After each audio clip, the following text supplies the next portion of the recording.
This episode is brought to you by CarterComics.com. It's your one-stop shop for all your comic needs, whether it be graded or raw. Carter Comics has got it all. All you gotta do is go to CarterComics.com, fill your card up with all their amazing comics. Use the discount code FREAKNET, FREAKNET. Save you 10% at checkout. Not only on their website, but also at their eBay account. And the link to eBay can be found on their homepage at CarterComics.com. Again, CarterComics.com is your one-stop shop for all comic needs. It's time! It's time! It's JFW time!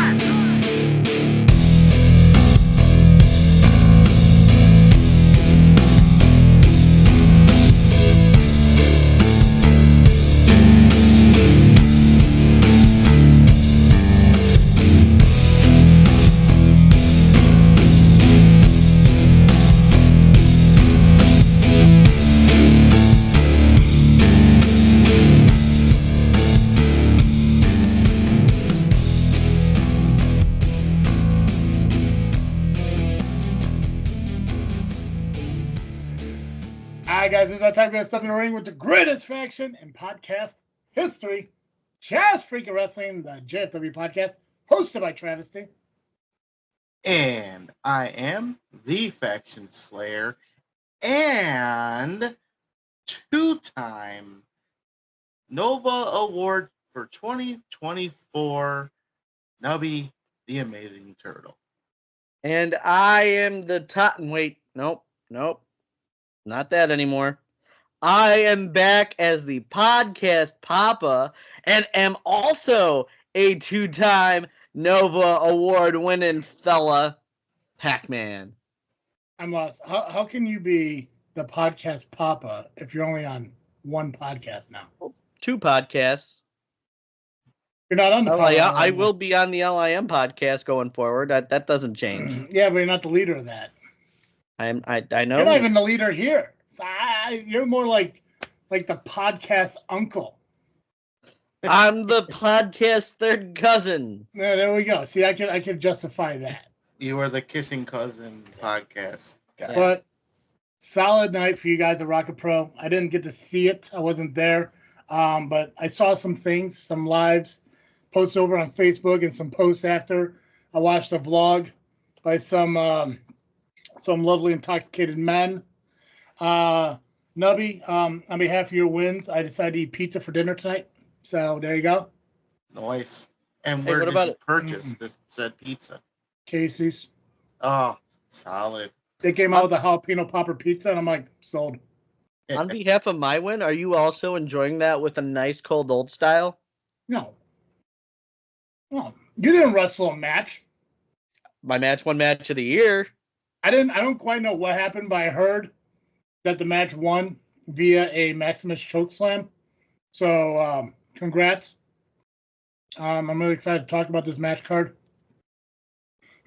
So, yeah. What are you looking at me for? I don't know. It's good to be back in a good mind frame. No, not you. Nobody's like one eye all squinty at me. And what shit, you just said? Dog. A Maximus chokeslam? Yeah. A match won by a Maximus chokeslam? A match ended by Maximus chokeslam. I'm assuming you guys won if he was your tag team partner in it. Oh, okay. Okay. All right. Listen, man. All I know is I heard you were in the Rumble, fucking crushed it. I heard that you teamed with Maximus. Fucking, boom, chokeslam, match ended. So clearly a victory. I mean, from what it sounds like, it was the night of Nubby. From fucking Fan Axxess to maybe like semi-mainish. Fucking sound like all came up fucking Turtle. 1 out of 3 ain't bad. Well, regardless, I heard it's entertaining as fuck. So, yeah, sure. Very entertaining, and that's what I prefer personally. Right? Yeah, we love entertainment. Yeah, I mean, fuck wrestling. Am I right? Yeah, professional wrestling. Especially, don't group all of wrestling together. Just the pro wrestling part of it. the one that makes people go out there and fucking put themselves over as something more than they truly are, who want to fucking throw money at shit as if, you know, that's what's valued here in the world. So, not naming names or anything. I do want to start with ARWPro because I know there's a lot we're going to talk about, especially with it being the season premiere and the Fan Axxess and all that shit. Starting out with Fan Axxess, fucking PAX, you guys did the Nova Awards and stuff like that. Yep. You did your goofy ass shit self with the torch passing thing. Dumb, whatever. I get it. You're you. But I thought it was symbolic. Shut up. Not done. Okay. Shut up, idiot. Better Idiot, which you can buy on tpublic.com. Oh my god, I have been wanting to say that again for like months. Keep it in your pants, bro. Okay. I got it. I got you. So, passing the torch. Gabagool is the leader. What's the state of LIM now? Well, the big thing that Gabagool has to address now is what happened with Turtle's match, which we'll get to. And you'll see why it's caused such a big dilemma for us. A lot of I don't think it should. Two LIM members coming together to destroy some undeniable motherfuckers. I don't see what the issue is here. I am the consigliere now to Tony Gabagool. Just when I thought I was out, he pulls me back in. You know. What's wrong with you? Well, let me ask you a stupid question because I get it technically yes or no. How long were you officially out of LIM before he pulled you back into it? Like 18 fucking seconds? He wouldn't let me leave. Jesus Christ. He would not let me leave. So you never left. I never did. It just proved, and it just proved that, Gabagool is the true leader because he didn't let you go despite your shenanigans. Yeah, I mean, we had a lot of conversations, and it was something that I was thinking about because I don't know, this might come as a shock, but I was a dick like all summer. And Simp in the Lovely Intoxicated movie made that clear by punching me in the face, knocking me out. It knocked some sense into me and made me realize that I've been just a complete fucking jackass. So, Nubby, I do apologize to you because don't accept it. I know that I was very, very difficult to deal with as top fan, whatever stupid thing I called myself. Top fan. Call yourself top fan. Yeah, I did. Yeah. No, I mean, blood alcohol content rules was just incredibly humbling and just made me start to realize the error of my ways. I can't change the way I acted. I can only grow from it. And if you accept my apology, I guarantee you'll see that growth. Don't accept it. Don't accept it. You know he's lying. It's not bullshit. I don't think I can really accept anything at this point no, right now. I wouldn't. Because I don't know if anyone noticed at the end of the movie, I was still there. Yeah. You want to know when I got up and what helped me up? I do. I got up on Saturday, the day of ARWPro. And it wasn't who to help me up. It was what helped me up. It was the squirrel. Squirrels. Thinking my nuts were nuts for him. Yeah. So one bite to the nuts and I got up. That was it. Yeah, that squirrel that Shelly feeds outside is quite vicious. None of the LIM helped me out. Not even my tag partner from Saturday helped me out. But might explain some things. But he did show up and band together as LIM does for the common good of the world. You guys came together as LIM members like, let's defeat the bad guys. That's what you guys do. really excited for that. I'm really excited to talk about that match. I heard it was wonderful. I heard fucking Damian Sate got his comeuppance. I heard it was a bad night across the board for the fucking Undeniable. I'm really excited to fucking talk about it. But Nubby, you won 2 awards. I did. Was it the chant of the season? The chant of the season. And Still then, shocked. I'm still shocked by it, honestly. So I think the initial like chant itself shocked me the most because I said it not knowing what was gonna happen, and then they caught on, and without even me saying it at the show, they were saying it. I didn't even get a chance to. And then so I told them to say it again after, but it was like, okay, I'll take it. Well, and then yeah. Well, the one thing you gotta realize though, it's like Pacman's been saying for months. The fans of Rocket Pro Wrestling are a bunch of mouth breathers and potty sniffers and everything. Hey, wait a minute. No, you said it. I mean, I know what I said. I got months of footage. You called them mouth breathers and potty sniffers, so they understand the idea of a bad landlord, crappy landlord, and they get it. I mean, Pacman said himself, they all suck. You know, they wouldn't be anywhere without him. You know, he put his body on the line for those mouth breathers and potty sniffers at Rocket Pro Wrestling. You know, that he himself is the reason that the LIM is where they're at. Growing with superstars like the Amazing Turtle and Maximus Orion, who came together in like a mega power to take on the Undeniable and made the Undeniable a fucking hell for them all night. That was all him. It was all the top fan realizing that if it wasn't for him, the LIM would be nobodies and nothings. It's him and him alone that established what the LIM truly is. I like that because that guy wasn't this passive aggressive little bitch over here keeps looking down instead of at my fucking eyes. And you know what? Top fan didn't have trains going past his fucking house either. Dude's here 5 minutes in. I'm getting trains and shit. There were some trains, but I think Top Fan let that go on purpose. Maybe. Yeah, I mean, the way I see it, people have missed the trains. So now that I'm Podcast Papa trying to collect my bearings again, you know, I think people need to see third that. cousin, bro. Can't say Papa no more. I know what I said this summer. You're not the leader of the LIM podcast. You're not on Power Hour anymore. You can't call yourself podcast. You get, God, I wish we were in 2024 because I could make a joke. But anyways. Top Fan did duck Tom when he was in town. He did. Tom never sent me his address. I can't go somewhere if I don't know where I'm going to punch somebody in the face. No, he didn't send it to you. Sent to the Top Fan. Yeah. Which was you. Remember the entire month? People mouth breathers and potty sniffers. You said that. It came out of your mouth. Nothing was scripted. You said that shit. Yep.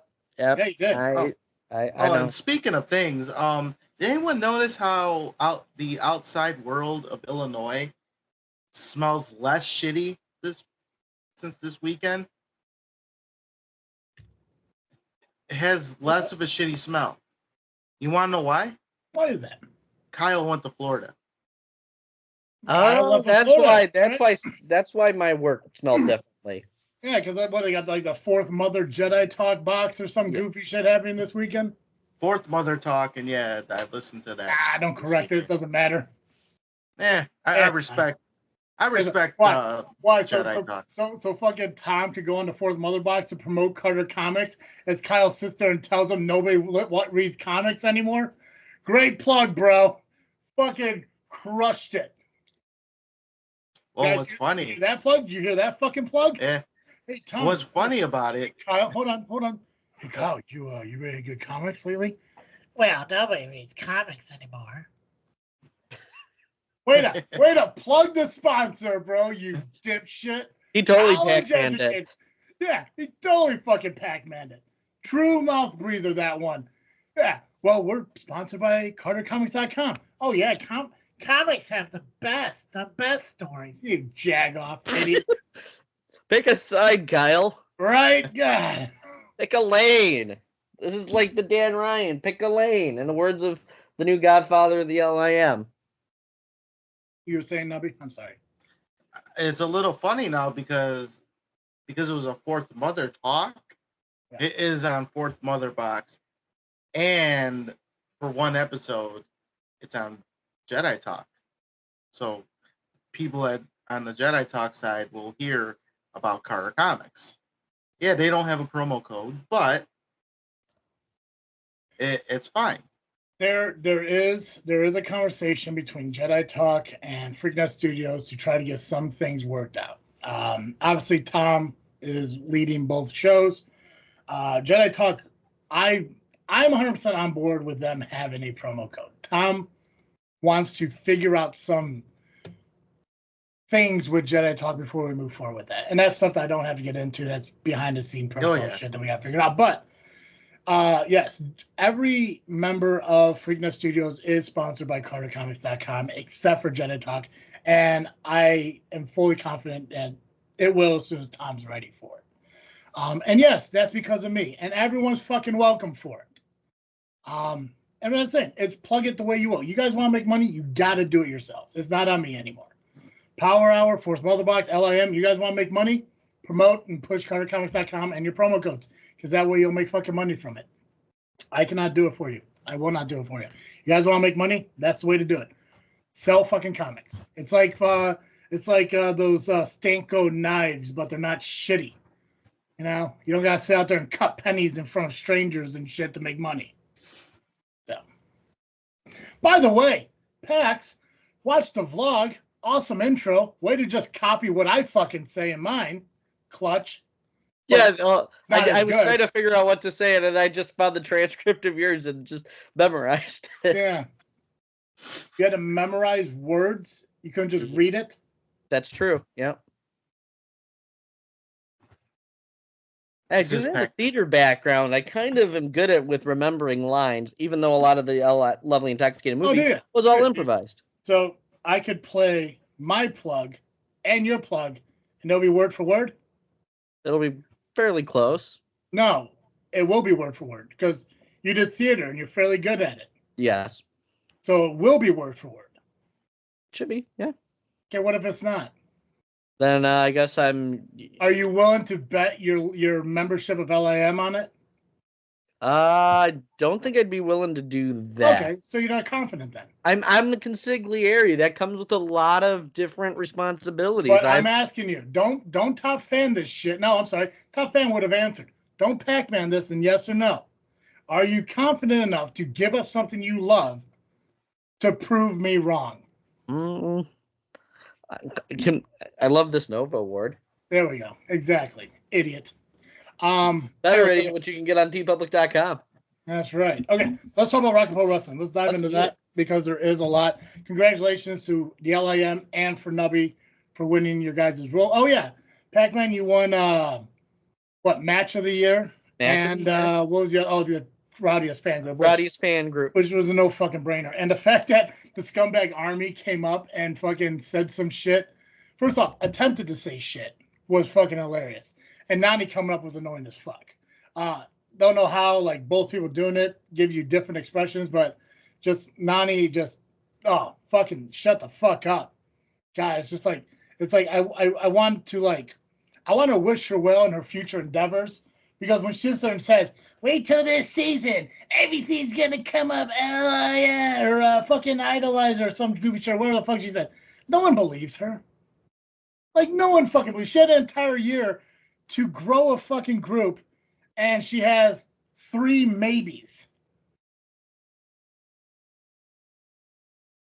It's like give up. Like, just fucking the fact when White Girl Wasted is a more sound fucking group than the Idolizers, obviously you're doing something wrong. And I think what the problem is Nani is not a leader. Great talker, not a good leader. Horrible.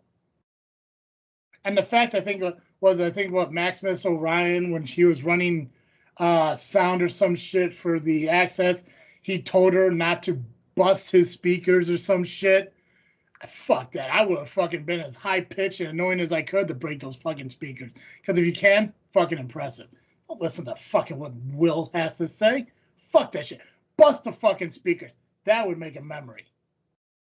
But no, she reserves herself. And that's not a good fucking leader. So I had high hopes. I was really hoping for a competitive group to go against the LIM, and it just didn't fucking happen. They had an entire year to do it, and they dropped the fucking ball month after month after month after month after month after month after month after month. And then into the summer, nothing. Silence. Why? Because Rocket Pro's not happening. So because Rocket Pro's not happening, the Idolizers are not happening, nothing. So, Travis team will come full force. I'll win the award next year. Yeah, we're going for the 3P. We're like the 90s Bulls. Maybe we'll miss a few years. Maybe Gabagool will have some gambling issues or something. Go play baseball for a little bit and then come back and then win 3 more. That could be. That's what I'm seeing. And then someone's got to skip practice to go hang out with the NWO. That's true. There is no way you guys will never not win that award because no other fan group will matter to Rocket Pro like the LIM. So here's the thing. You can be excited for winning the award. It's literally just an award that was created just to be given to you guys. There's never a year you won't win that. And you guys really should understand that by now. The fact that, what were the fucking competition? White Girl Wasted with fucking just Santino. The Idolizers with just fucking Nani. The Scumbag Army, which was what? In full force, the 3 shows the Scumbag Army was there? And who's what? The Gunner Brave Club? They're just a group of fucking people. Like, they're not out there promoting shirts and flyers and all this other goofy shit. There's no way there's ever going to be a fan group. Even the fucking Rocket Boys, named after the wrestling company, are even relevant in the fucking company anymore. There's no reason for them to even have the award anymore other than just to hand it to you guys. Hate to burst your bubble, bro, but that's the truth. Unless somebody is willing to step up, which I applaud Nani for trying, but failed miserably because just like the top fan, she focused more on her ego than the fucking group. She cared more about getting her own shit over than developing the group. Yep. That's why top fan fucking failed, because you focused on you instead of the group. I mean, yeah, there were some muffins involved, but I will say the one thing that I've noticed is that the workhorses have stopped returning my calls since the movie came out, notably. No, I could have told you that one. True. I mean, I wore their shirt in the movie. Huh. That's why you lost. Yeah. Yeah. Well, I mean, the one thing that I have to say is, yeah, I talked and I hyped up this method that Thomas Foolery, our newest member of LIM, had to train me for blood alcohol content rules. But, the more I think about it, I mean, we went to the arcade. He had me eat hot dogs. I watched myself as I was going back and forth with Gabagool. I was blown up. I was gassed. So I think because Thomas Foolery was working for SIP, it wasn't like a scientific method. It was just their way to try and sabotage me, and I think rightly so, because I was out of control. So a guy who sabotaged you in your championship match is the newest member of the LIM. I mean, him and Simp were the ones that kind of helped make things right in the end. Gotcha. Well, I guess technically it would be all right if you truly only have one backstabber in the LIM and Tom Fooler. I guess that'd be okay. Because the rest of you seem pretty fucking solid.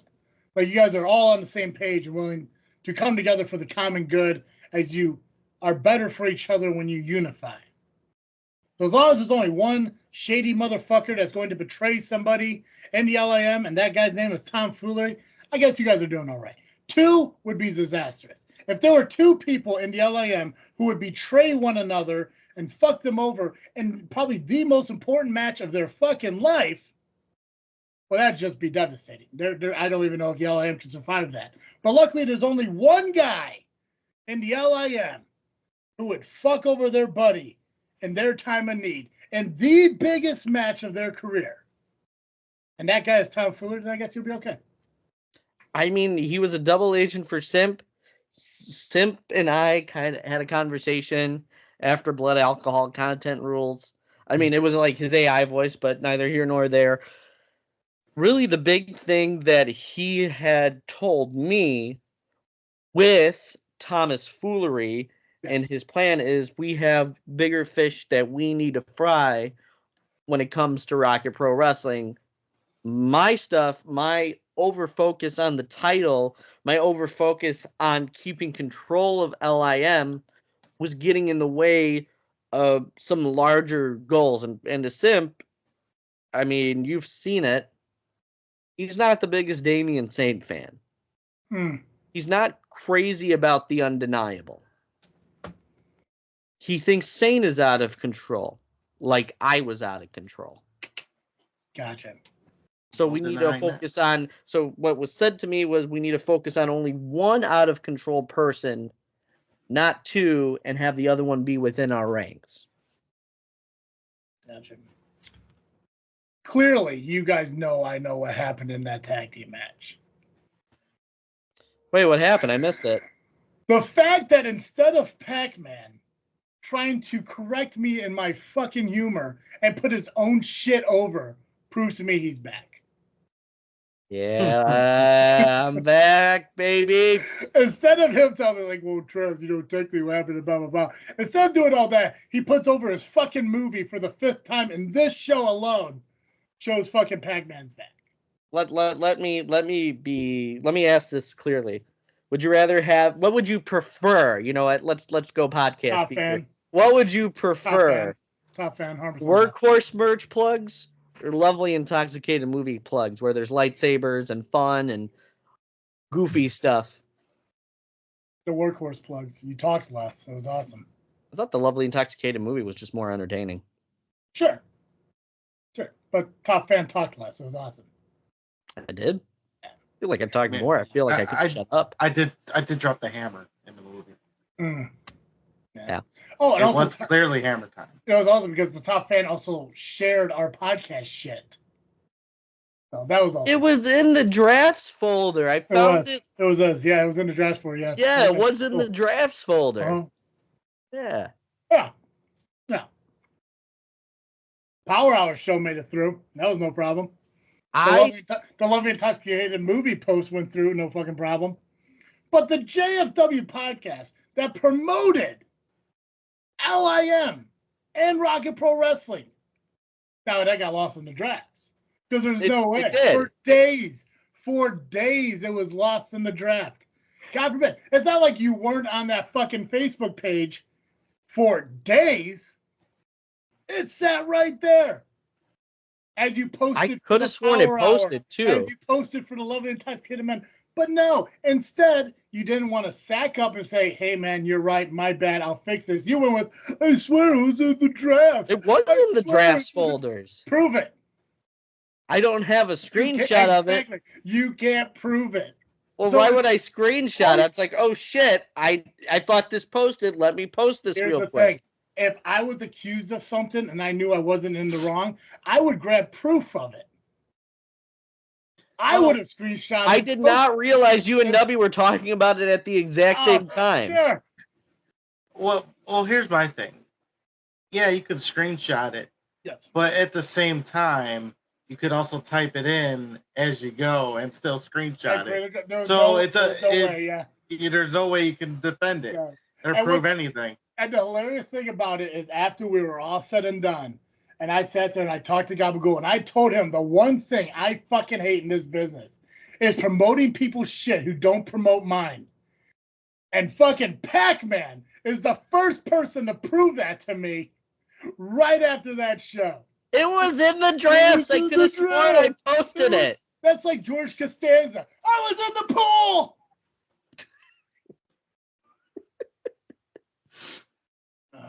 Anyways, okay. Anything at Fan Axxess other than your guys' awards that happened that need to be mentioned? Superstar of the Year, Steve Michaels. I don't care about other award winners. I care about what happened with you guys at Fan Axxess. I don't care about any award winners. That's stuff they could find on their own. But anything happen that's important at Fan Axxess that we need to talk about, other than award winners. I don't care about award winners. Well, the other award I did win. Yes. Because it kind of matters. Feud of the year. Yeah, Feud of the year. Feud of the year with Damian Saint. Yeah. I accepted it on his behalf because he didn't want to share it. Yeah, now, if he wanted to share it, he could have. I would have let him. I wouldn't have punched him in the face at that moment. I would have waited. Mm-hmm.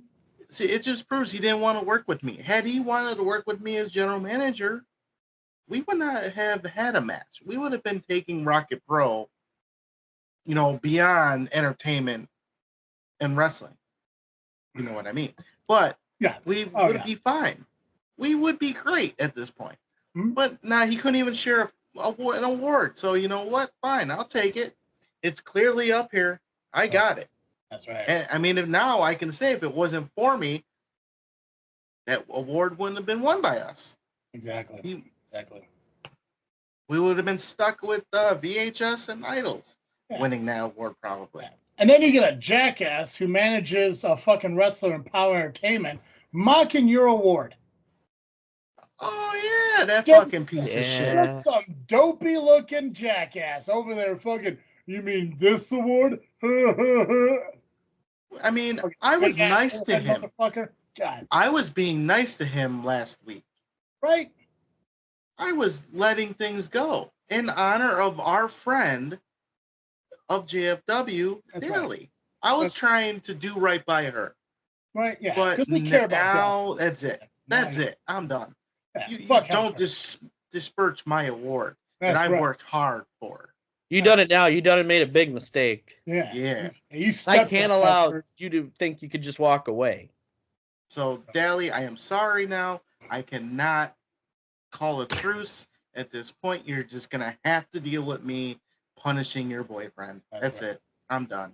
I'm also sorry that you can't really kiss him for long periods of time because he breathes through his mouth and he can't do that and kiss him simultaneously. Get it? Boom. Yeah. Yeah! Ah! Yeah!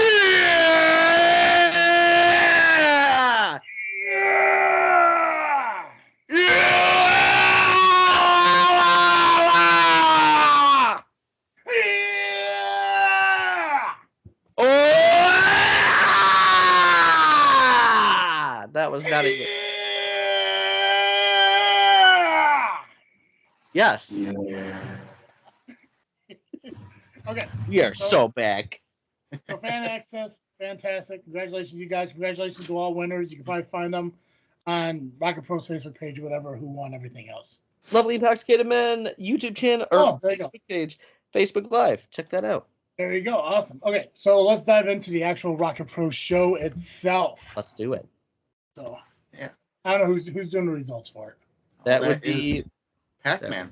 That would be me, the backstage not the top fan for wrestling. Gotcha. TX. So, real quick side note.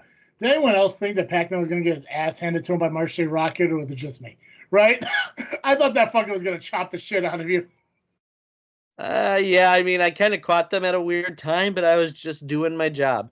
I totally get it, but I just wanted to make that note. Like, the moment you walked in, I was like, they're going to kick the shit out of him. Luckily, one was a little bit nicer. You know, at least Shogun was like a little bit more compassionate in his moment. I thought Marche was going to fuck you up, though. The cameraman talked to me after the fact, and even the cameraman was scared. He didn't want that smoke either. He was quoted as saying, "I ain't got nothing to do about that, man."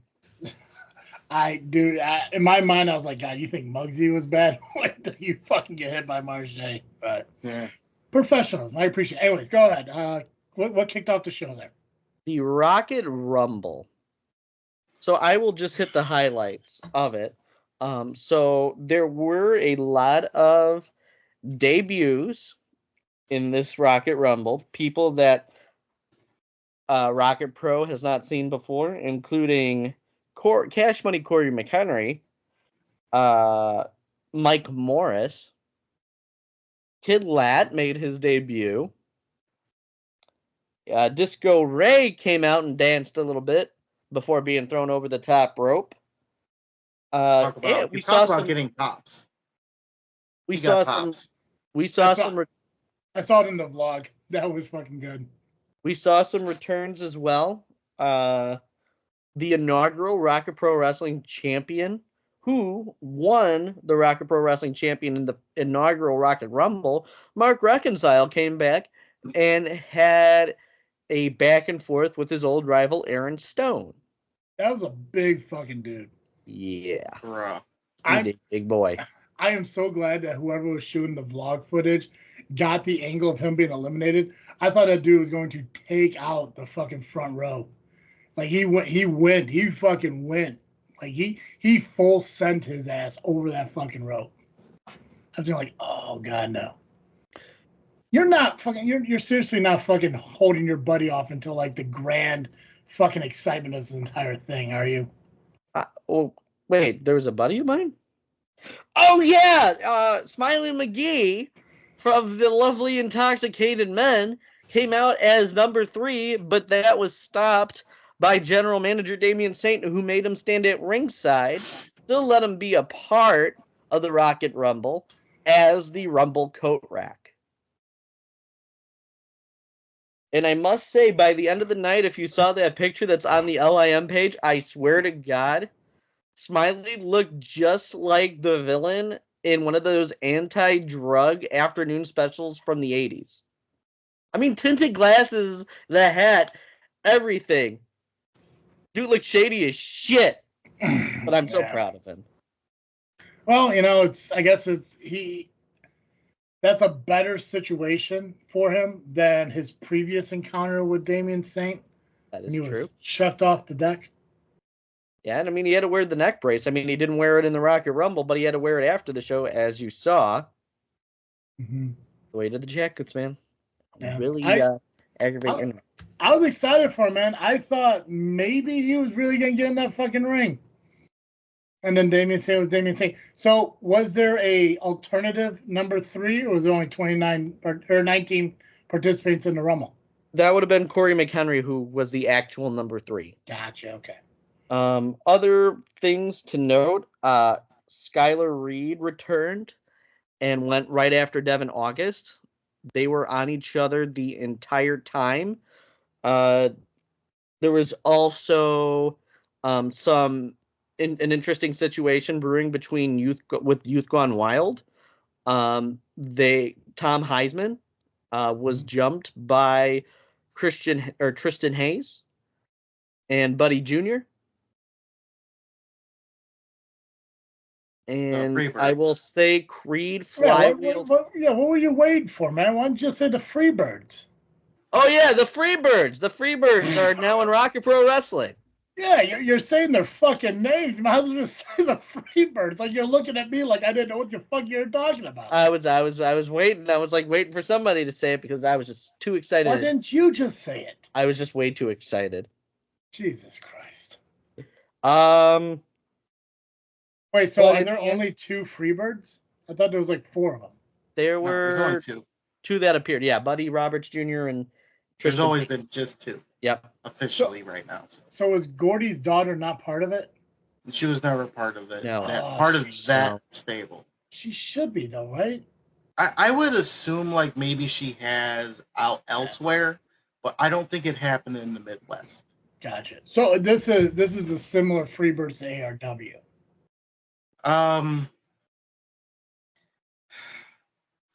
I'll just say I know it's a goofy line, but it's the same. It's the same. Okay.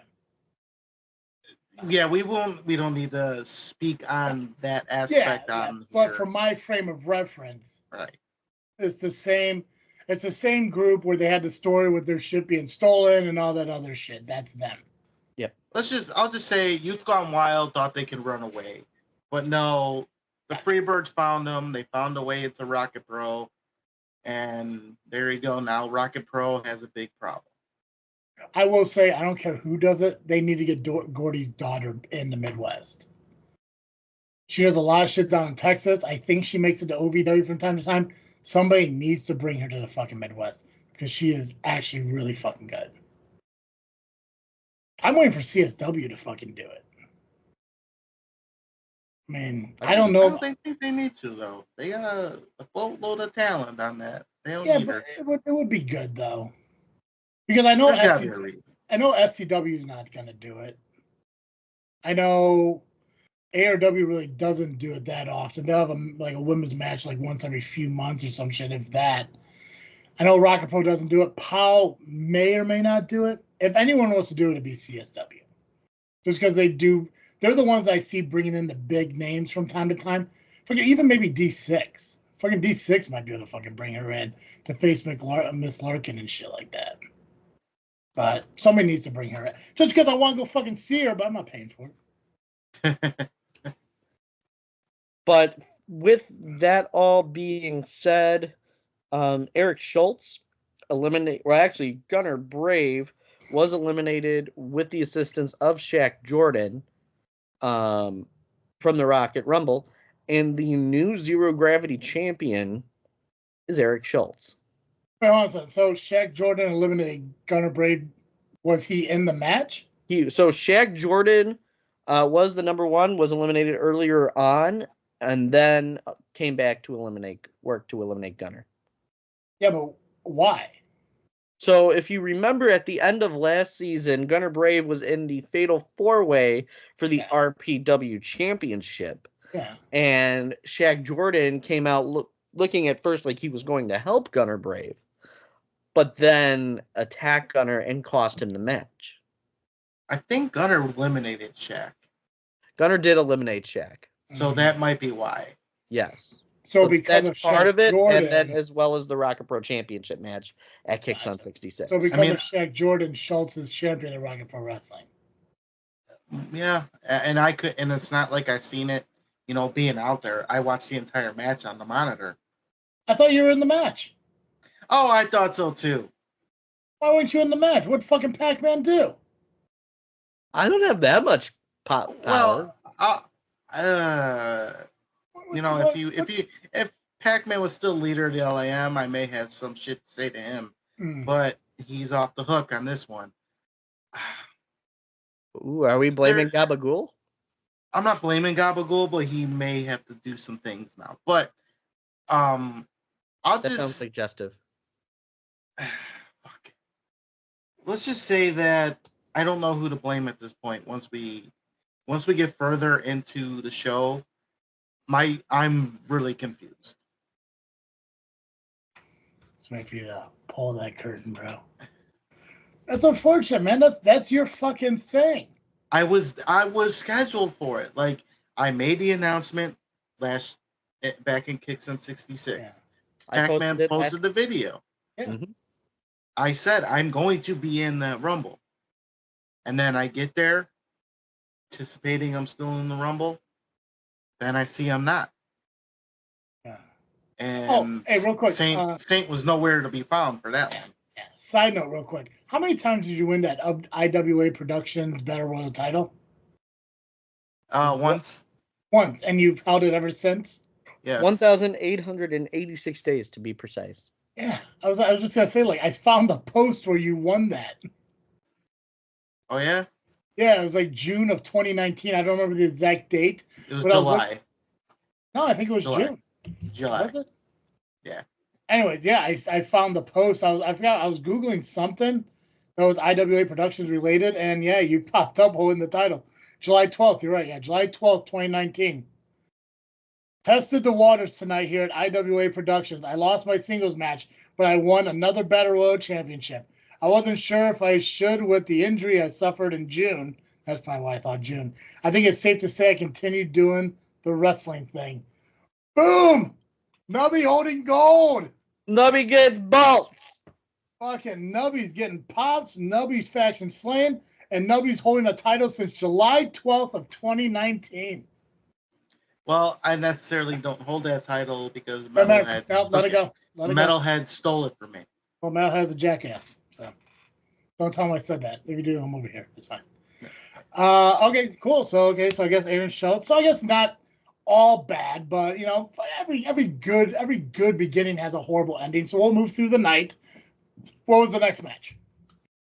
was for the Outer Limits Championship with the Ryan Matthews taking on Connor Hopkins. Now, See, okay, now this is where the Undeniable starts pitfalling and losing as they always do. Go ahead. So Hopkins, I will say, had counters for every one of Matthews' maneuvers against him. Of course he is. He's a hairless chap. He doesn't know what he's doing. Now, J-Bag did get involved and ate a super kick from Connor Hopkins. Is he still walking around with that cane and shit as if he's fucking... Yeah, the one that's not me. Okay. But move on. With J-Beck, it was enough to distract Connor for Ryan Matthews to take advantage and pin him to become the new Rocket Pro Wrestling Outer Limits champion. Matthews is now, so there's 2 secondary titles in possession of the Undeniable. Jesus Christ. Well, they can't win all night. Okay. Anyways. Okay. Well, I mean, yeah, that sucks. But I'm sure there's rematches coming up.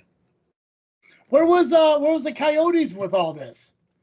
Well, why are they out there and fucking, brushing fucking idiot crutch away? We'll get to that. Okay. We'll get to that. But we had the open challenge for the RPW championship with Steve Michaels winding up taking on Brooks Berna, those damn Coyotes. Damian Saint was in Steve Michaels' corner, and the fans were chanting crappy landlord. Even without Turtle there. Don't forget that. Now, Michaels did retain against Brooks Berna, and there was a bit of a scuffle between TDC and the Undeniable as they were trying to defend Brooks. Only one that was absent was Christian Rose. Undeniable was beating down TDC, and then Rion came down and started to help clean house. Now, did he head to the ring, or did he come out and go back and come out and go back and come out and go back and then hit the ring? How do you want me to go about this, sir? Exactly. But then Nuke came down and decided to schedule an RPW championship match at Darkness Falls with Steve Michaels taking on Rion Skills for the title in a Nightmare on Elm Street fight. So Rion is getting a shot at the RPW championship and is main eventing the show. I didn't even know Rion was reinstated at Rocket Pro Wrestling. Yep. Good man. Good fucking man. Well, one of my things I did before I was screwed. Who do you think let him in the building at Kicks on 66? Good man. Good. What a guy. What a guy. You working or shooting, brother? And then we had the Rocket to the Top briefcase qualifier between Shaq Jordan and Sam Knight. Ref Dev does get knocked down at one point in the match. Shaq gets ready to take advantage of this by bringing in a chair. Gunner Brave does come down to interview. Shaq tries to take out Gunner, but as he went to swing the chair at Gunner, the chair hit the ropes and hit back and ricocheted and hit him instead. Knight covers Jordan, but it was a count of 10. The ref was still out. So Sam Knight then grabbed the ref's hand for the 3 count because it's still official. And Sam Knight qualifies for the Rocket to the Top ladder match.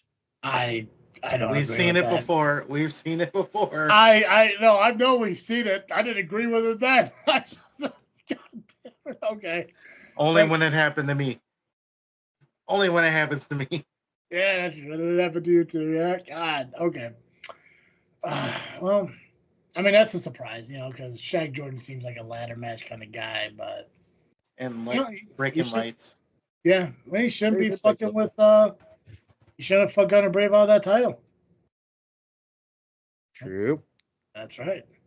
And then we had a tag team match. Playa Holla, Holla, Holla. That's the same joke I told last week.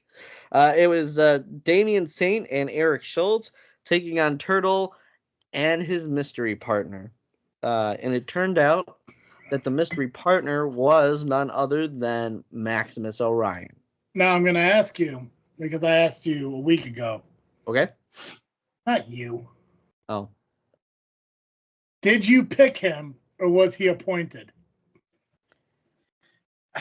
I'll just say that he was appointed by himself. Okay.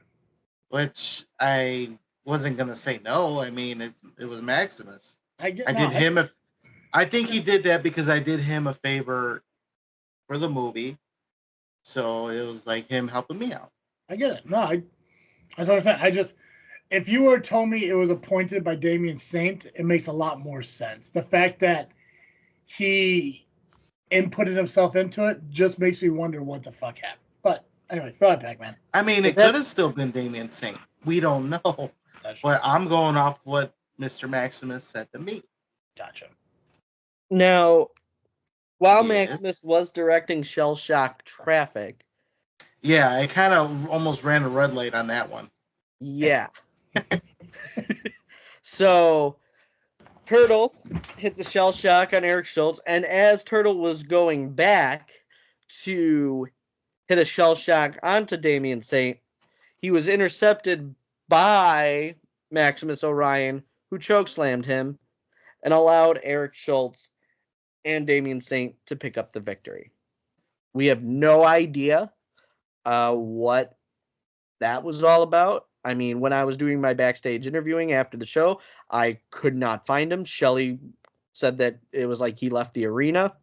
After that, no one knows what's going on.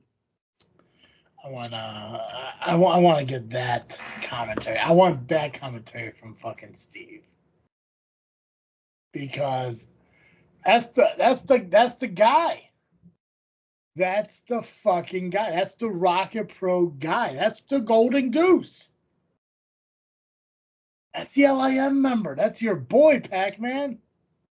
And I mean, Gabagool and I have been discussing the past couple days. I know he has a plan. He's trying to put it into effect probably once he sobers up a little bit more.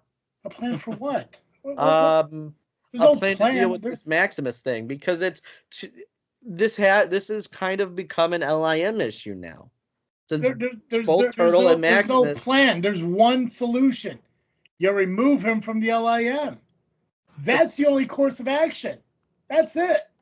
But I mean, we still don't have of the LIM. So in my role as consigliere to the godfather of the LIM, I feel like we don't have enough information yet as far as I'm sorry. Hold on a second. Your member chokeslammed another member in the middle of the match. What information do you need? We need to know why. Why? Okay, let me ask you this. What's the motive? Here's one. Hey, Nubby, what answer can he give you that you forgive him for? Honestly, I don't know, because I don't know why he did it. Right. There's not. I can understand. Okay, so we all know what happened at IPW. Yeah. When another friend of mine, someone who trained me, turned on me. That I understand, and I know why. But Maximus, of all people, this is why it's confusing. Now, on Saturday, and I did do an interview about it, it'll pop up eventually. How I feel now is different from then. I was angry and confused. Now, as maybe still a little angry now, I'm more and more confused as each day passes. Granted, it's only been 2 days. I'm confused as hell. I don't know why, of all people. It's like, he was a good friend of mine. You know, he asked me for help, and then in return he helped me. At least I thought. Now, how long has this been going on? How long has he been planning this? Was he the one that cost me the match with Damian Saint? I think it's possible, yeah. Was he the one that prevented me from being in the Rumble? I think so, yes. And then I want to know why. I'm confused as hell right now. I do too. There's no way somebody who has a valid answer to an action that doesn't get back to you in 2 fucking days. It's not like he said, listen, man, I had to do it or else Damian Saint was going to fire so-and-so, or I had to do it because of this. If it was anything to where he was forced into a situation, somebody would have heard something by now. But instead, the fucking pansy ass chokeslammed fucking Nubby in the middle of the ring, walked away as he lost the match, got into his car, and fucking bailed. And you're telling me that's the kind of guy you want in the LIM? I mean, I shouldn't say that there will definitely be consequences. No, I think the consequence is he's get kicked out. His actions needs consequences, and that consequence isn't, well, let's weigh the positives and negatives. What is the positive that he did to fucking Nubby in that ring that allows him to stay in the LIM under certain circumstances? What can he tell you to make you say, yeah, let's keep him in the fucking LIM? Well, again, this isn't my decision anymore. I'm asking no you. longer the I'm leader. asking you your opinion. What would you accept as a reason for him to chokeslam Nubby in the ring and cost him a match against Damian Saint? What justification are you approving of for him to do that? I mean, I think, me personally, Jesus. If you're not going to answer, I'm just too shocked by the whole situation. Okay, so you're not going to answer. That's fine. I forgot that Pacman is back. I'm shocked by the whole situation. I don't know what to say. It's a simple question. It's a simple question that you are unwilling to answer, and I get it because you have more of a relationship, and your relationship with Maximus Orion means more to you than it does to Nubby, and that's fine. I could accept that, but man up and be honest about it. The guy who gave you the job at fucking Rocket Pro Wrestling is on this podcast right now. Gave you an opportunity to be behind the scenes interviewing people at Rocket Pro Wrestling. Or the guy that you're okay with calling your title shit. But you'll back that guy. I'm not saying that my position or the position of the LIM is to support one side or the other side. Sure. In my conversations with the leader, Tony Gabagool, this is a very strange and unusual situation that we, as LIM, feel we don't have the answers to. Gabagool. Call Gabagool right now. Call Gabagool right now. I'm going to ask him the same fucking question you do. And if I get that bullshit runaround stuff, then I'm going to fucking just move on. Because it's fucked up how I have to have more love and respect for fucking Nubby being a part of the LIM than the actual LIM does. I think it's insulting. Let me call the Don. Fucking yeah, call the Godfather. You call fucking Gabafool and get him on the fucking phone because I will ask him straight up, hey motherfucker. Because if his answer's like, well, we're going to weigh the pros and cons. I got a fucking con. This is mob fucking rules. Somebody slaps your fucking wife in the face, you fucking take the motherfucker out.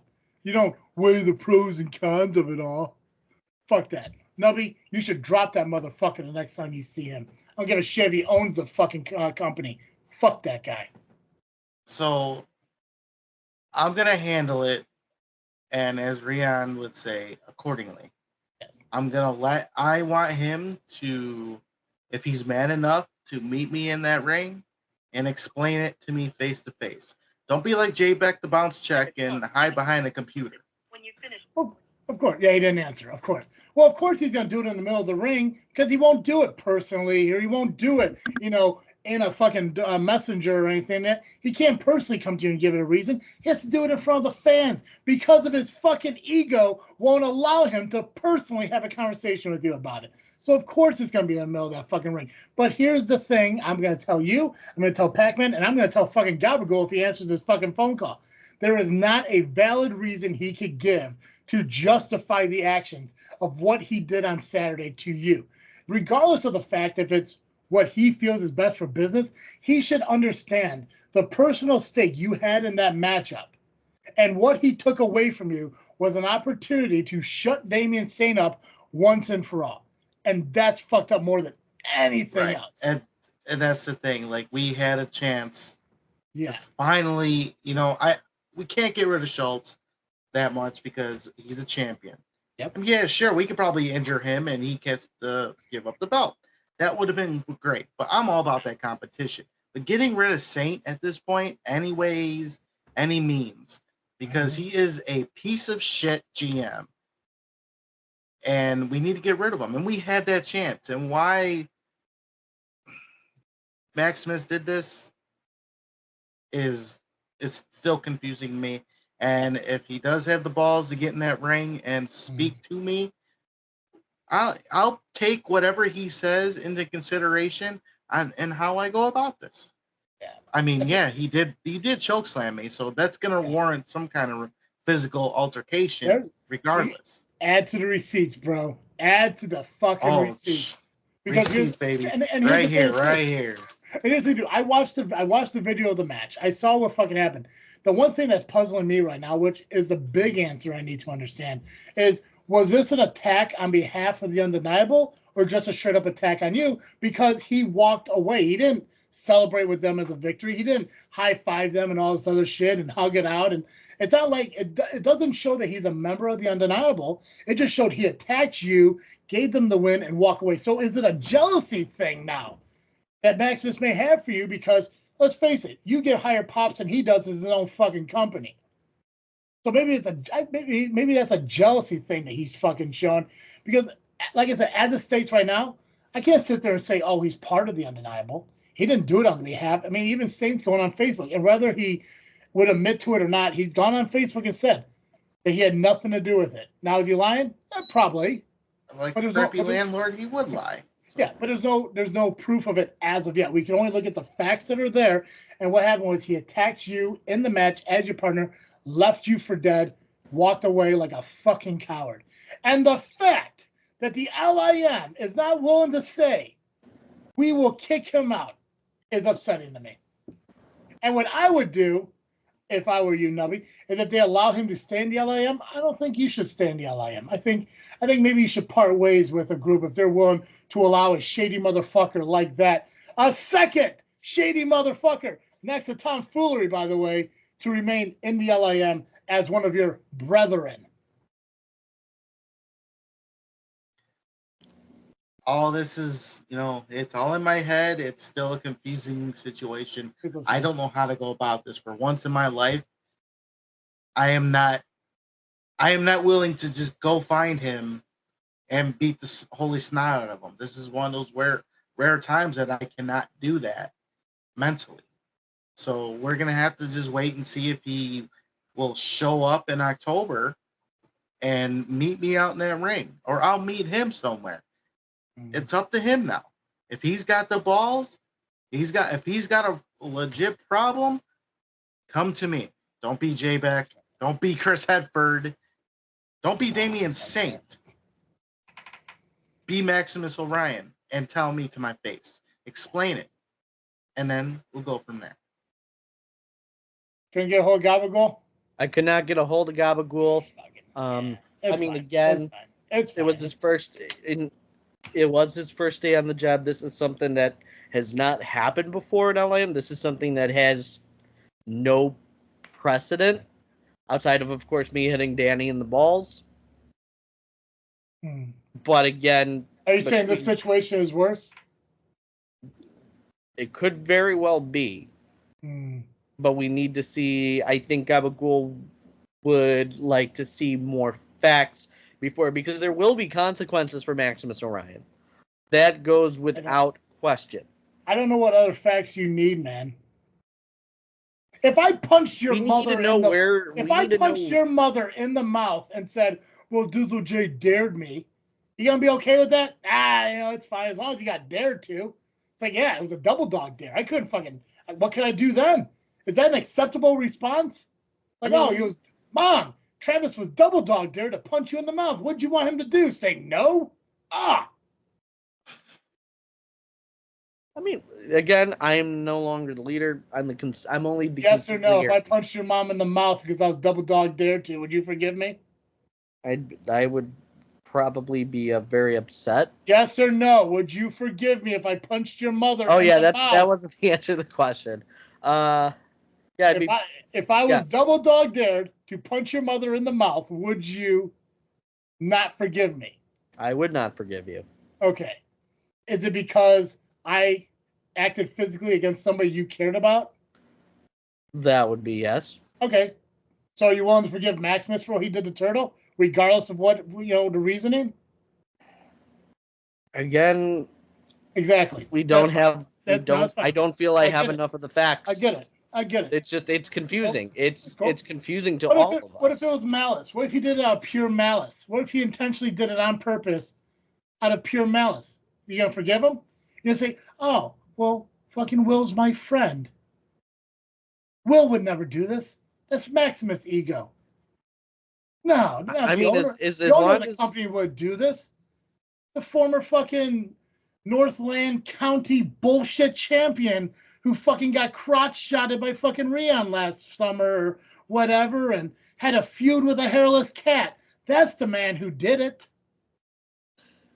I mean, and here's my whole take on it. Oh, please.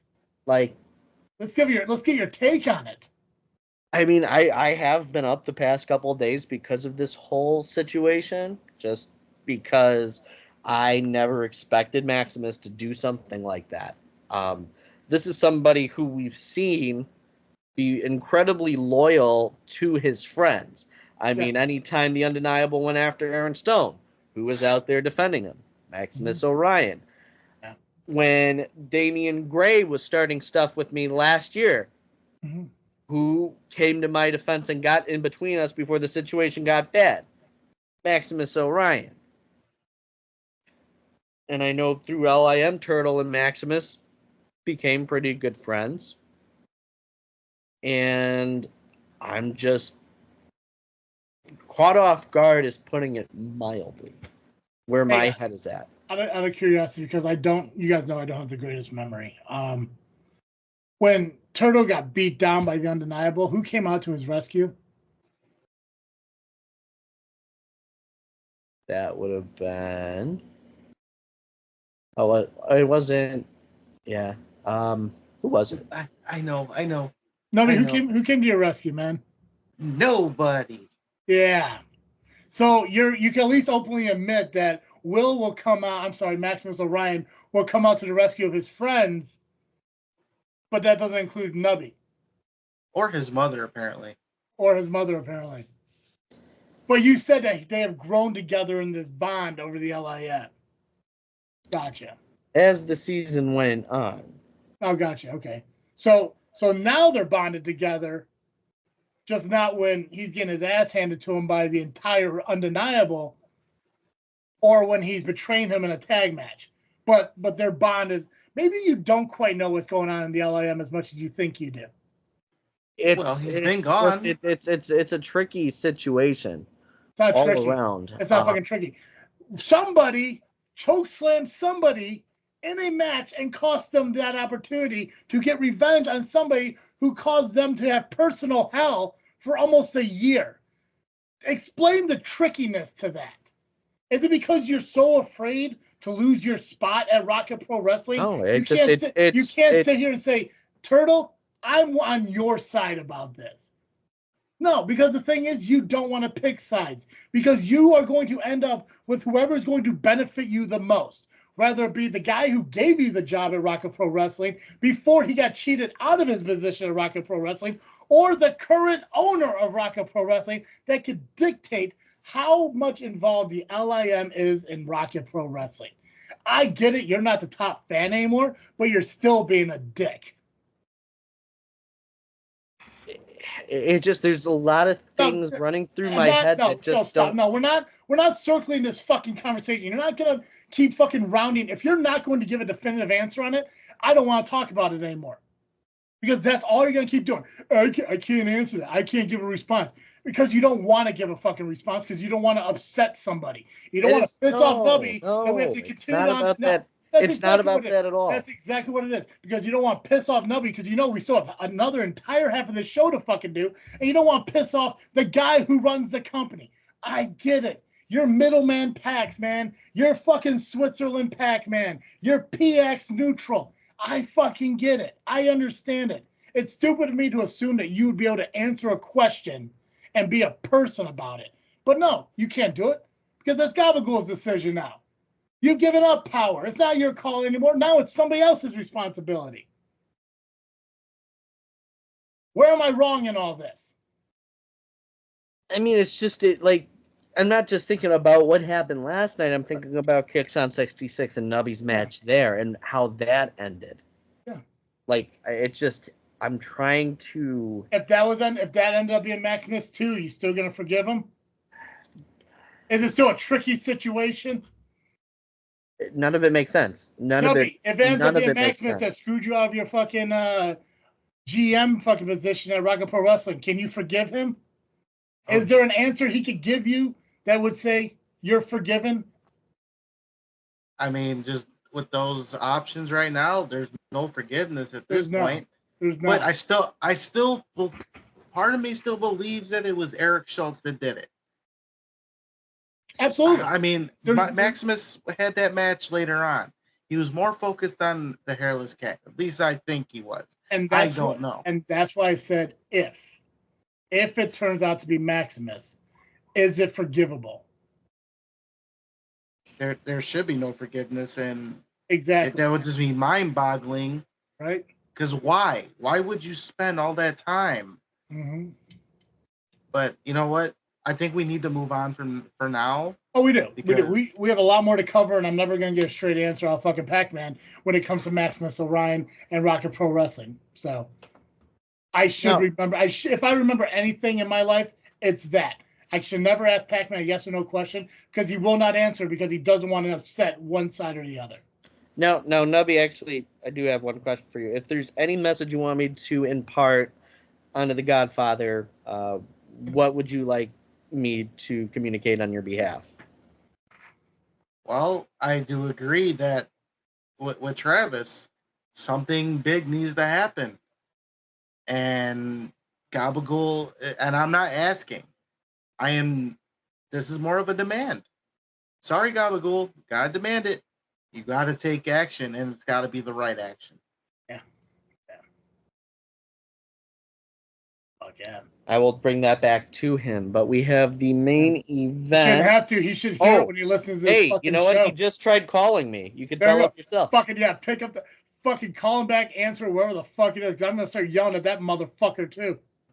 He didn't even do anything. I don't even know. I don't know what is it about Maximus that makes me fucking angry.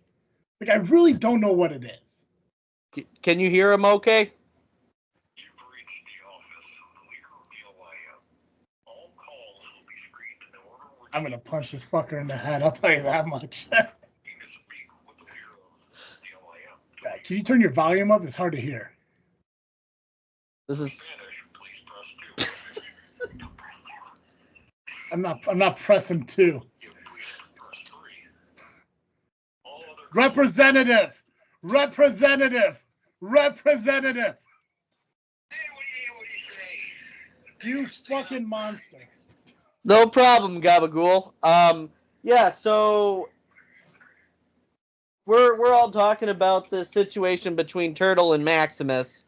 Wondering if you can get your thoughts on the matter. Jeez, man. No. Gabagool, do you hear me right now? Do you hear me? Wait, Gabagool. Gabagool, can you hear Travis? Can you hear me? No, I cannot, but you translate for him. Okay. Can you hear me? Can you hear him? No, I can't. How can he not hear me? They always fucking hear me. How do you hear me right now? Because I got the headphone, or not the headphones. I have it's connected to my computer. Gabagool, can you fucking hear me? You know what? Hold on. I got this. Yeah, I got this. I can fix this. Turn off the air conditioner. Fix this, because I don't want his opinion. I want to yell at him. Oh, he's gonna yell at you. Never mind. Yeah, I want to tell him what he needs to do, not what he should be doing. I don't want to know his fucking feelings. I don't give a shit. There's no reason how over the past 6 months I should be more angry with the actions of Maximus Orion than the fucking LIM is. There's no excuse for that. Can he hear me yet? Are you still able? No, I cannot. He can. I heard that part. Can you hear me now? Give me the spark notes, PX. He said a lot of angry words towards you. And listen, Travis. If you had been there to have a Jägermeister with me, and you no-showed, I was standing there with 2 of them in my hand, waiting for you, pal.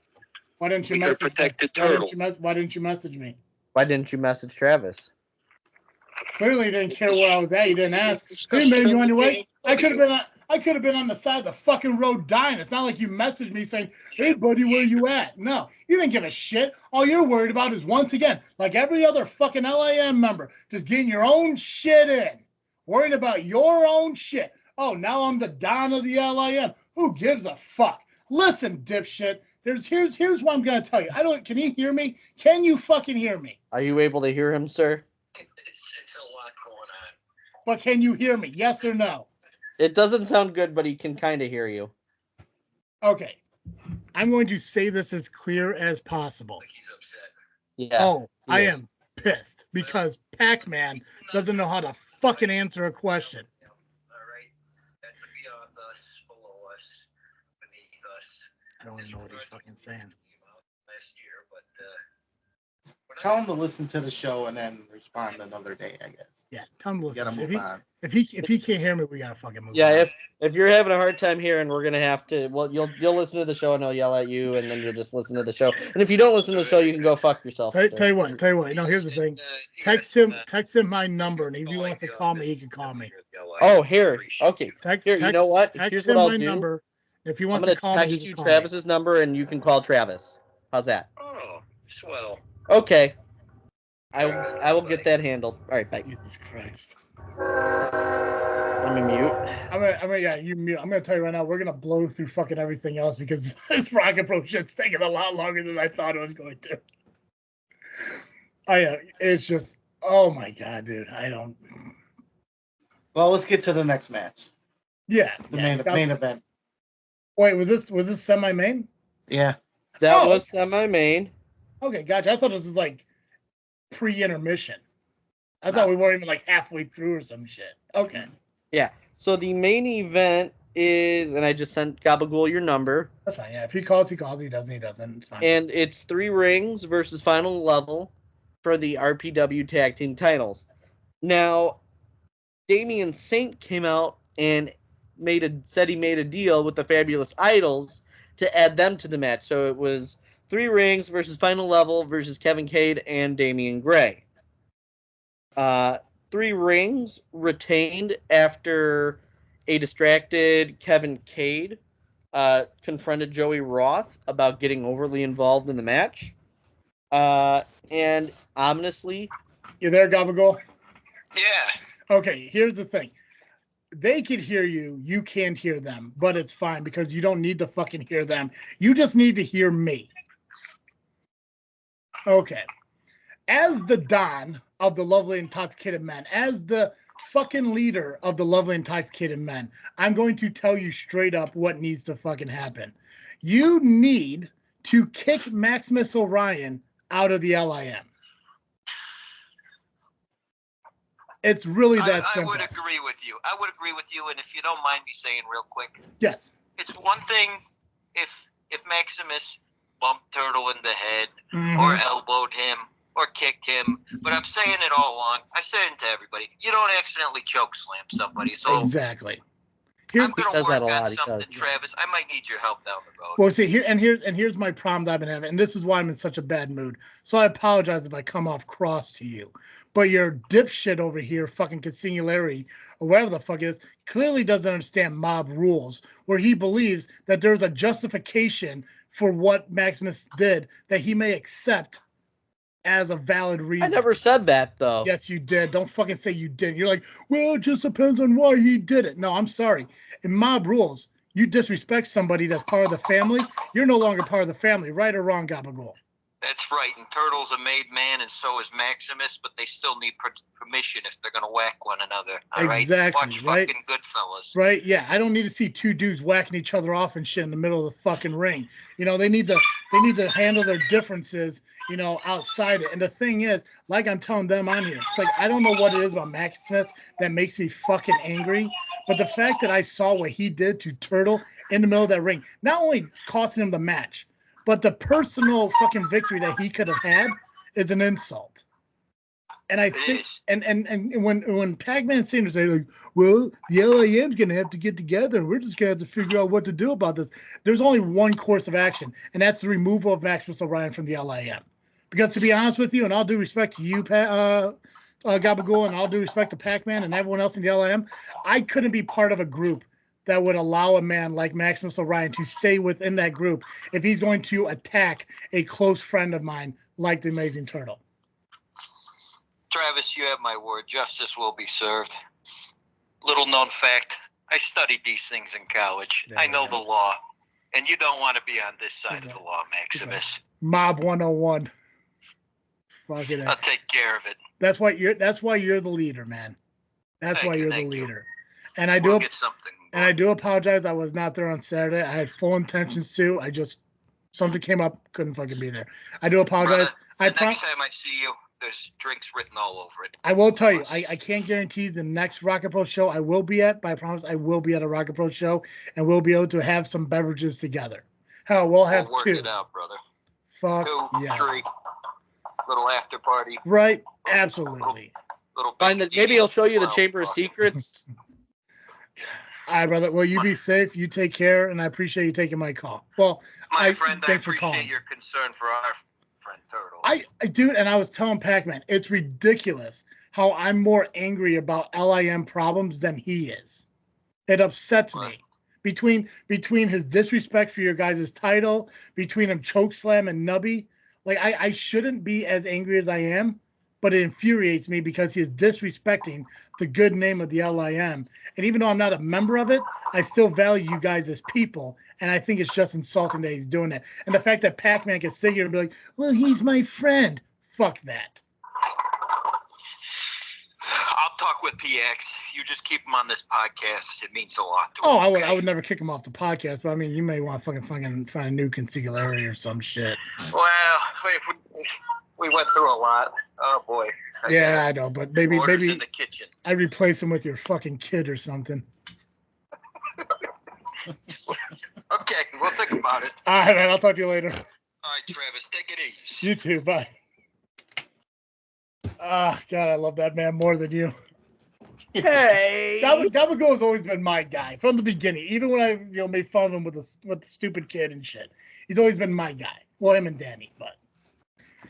Anyways, okay, so main event ended up being a triple threat match. How did the Idols get put into this matchup? Damian Saint made a deal with Joey Roth to get them in the match. I thought all that shit ended at the end of last season with this whole what was it? I think it was a triple threat championship match. Maybe it was 2 seasons. When I know when when the Idols won control of Rocket Pro and appointed Damian Saint. After that year, I was under the impression that Saint was trying to distance himself from the Idols. He was, but I think because Saint is trying to, get more people on his side, and let's not say that he was distancing himself away from the Idols. We saw that wasn't happening because Saint put Pacman in that match. Yeah. So there's no way he was not, in cahoots with the Idols. Also, it's been part of the plan. How is Saint still around? I thought last year was the end of his contract. Obviously not. I don't know what's going on. Because I could have sworn he came out not the last season finale, but the previous one where VHS and all that shit, where he came in and said that he has 1 more year left. So is there some extension that was fucking signed? There might have been a deal when I lost the GM ship. I don't know. Jesus Christ. Okay. But we also what happened. Who does know? Fucking probably Maximus. Probably that dick. Yeah. So we all saw what happened at Kicks on 66 when the Idols cost Final Level the tag team titles. Okay. So maybe Joey Roth did a little thing on his knees and got to be part of this title match. I mean, he's got to get the Idols relevant again. They haven't been relevant, since the Idols lost their titles to begin with. I mean, they had to use Pacman to get relevant again. And then once Pacman pinned Damian Gray, it was downward spiral from there. But then it cost the titles, off of Final Level. And then you got to get back in your knees to Damian Saint. And now, hey, You're in the championship match. It didn't work out for him this time around. Yeah. Cade definitely looks like he's starting to have an issue with the idols. Cade, I'd say, is the best one in the group. Oh, you mean out of the other three, which two of them being managers? Yeah. I can't really say this about Johnny Nye, but when Johnny Nye was with the idols, collectively. Collectively, at the time, Cade was the best one. I still love Johnny Nye, another LIM member. He's my guy now. We're good. Right. But Cade was the muscle of the team, the whole group. He was the best one. He's kind of like Rhino. He reminds me a lot of Rhino, just a thick motherfucker. Yeah. If Rhino and Arn Anderson had a kid again. Yeah. I'm a huge fan of Cade. I mean, I don't have a problem with Gray either. I mean, he is IPW champion for a reason. But yeah, I think when you compare them to, I do think Cade has, a higher ceiling when it comes to the in-ring abilities. Gray is a better talker. Gray is a better character as a whole, but when you look at in-ring talent, it is Cade. And I think that's what kind of separates him from the idols, because the idols is a fucking novelty. It's a walking, talking fucking gimmick. And they haven't had championships since Harris and Nye were a part of it. Yep. Who's fucking being arrested? Which one is it? It's me this time. Yeah, you live up in Chicago. That makes sense. You jaywalk? Yeah, probably. Or might have been that cat, hairless cat. Saint send the cops you to commandeer the take the podcast. It's unfortunate. Obviously, if Roth didn't get involved, may the idols be champions? It's possible. Yeah, but 3 rings won, so yeah. And notably, after the match, there was a really ominous way from Grin to Shogun. Mm-hmm. And it seemed to really get under Shogun's skin from my interview that I had with him after his match. There is a past, but they're really... It's hard to say if there was, but I remember back at Blitz, they didn't really cross paths, but they did. One of those weird situations. Yes, I remember that well.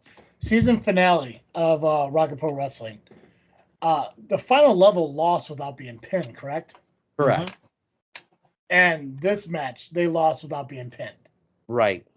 So they're still technically an undefeated tag team. They never officially been, they're still officially an unpinned tag team. Technically, they took the loss of both matches, but they've never truly been pinned. Right. Okay, that's interesting. That's fucking interesting. I don't know you were with Shogun, in your interview, just hearing him, he discussed how him and Grin never fucking passed. They never really had that moment and shit. But it's probably the first time in a long time I heard an uncertainty come from the final level in that sense. And there's always so much confidence and laid backness and ready to do whatever.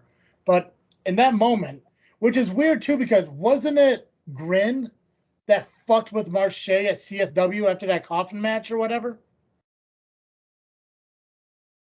Or am I getting some things mixed up? Or no, was that Rocket Pro too? Yeah, it was Rocket Pro where they had the coffin match. Yeah. Right, Marche was the champion. Marche won the championship. Yeah. And then Grin came out. That was the first show after COVID. Yeah. Gotcha. But there was a coffin match that they were in, right? Yeah. Oh, no, it was a last... Was it? I think it was a last ride match. That last ride was Shogun and Marche, right? Oh, yeah. And then Grin came out after that. Yeah. The coffin match was Grin and Marche. And Grin won that. Right. Grin won. And for a while, Marche was a little fucked up. Yeah, and it didn't. You're right. Marche was a little fucked up at CSW, and I think at other places as well. He wasn't the same Marche at other places. So it's true that something could happen in one place, and it can have effect on you. Yeah. So who knows? I mean, who knows what's going to do to Shogun? We all know that. I mean, Shogun's been having issues over at fucking Wrestle League. He lost ownership of it, and maybe that's bring that shit over here to Rocket Pro, and he wasn't 100% invested in the match like he should have been. People got to realize independent wrestling is going to cross fucking, pollinate shit, man, or whatever the fucking word. I don't know what that word is, but yeah, Grin, I think is definitely mind fucking Shogun. I think he's gonna do to him what he did to Marche, and this may be the beginning of the end of the final level. Is this the final level? So, game over, bro. And that was Fall Brawl. The next show is October 5th, and it is called Darkness Falls. I'm going to tell you right now that we just gave Rocket Pro an hour and 20 minutes of this fucking show. And if they don't appreciate it, fuck them. Jackasses. Make sure you share this one, by the way, Pax. Got you, buddy. Or, just do what you did last time and leave it in draft. Well, that was a legit thing. That was a legitimate thing. Idiot. Now, if you were not at teampublic.com. Now, if you were not at Fall Brawl and want to see these matches, they are going to be shown at Hollywood Boulevard on September 20th. That it will. So be there. Meet and greet at 6 p.m. for that in the lobby of Hollywood Boulevard. And the showing is at 7. You can buy your tickets on the Hollywood Boulevard website.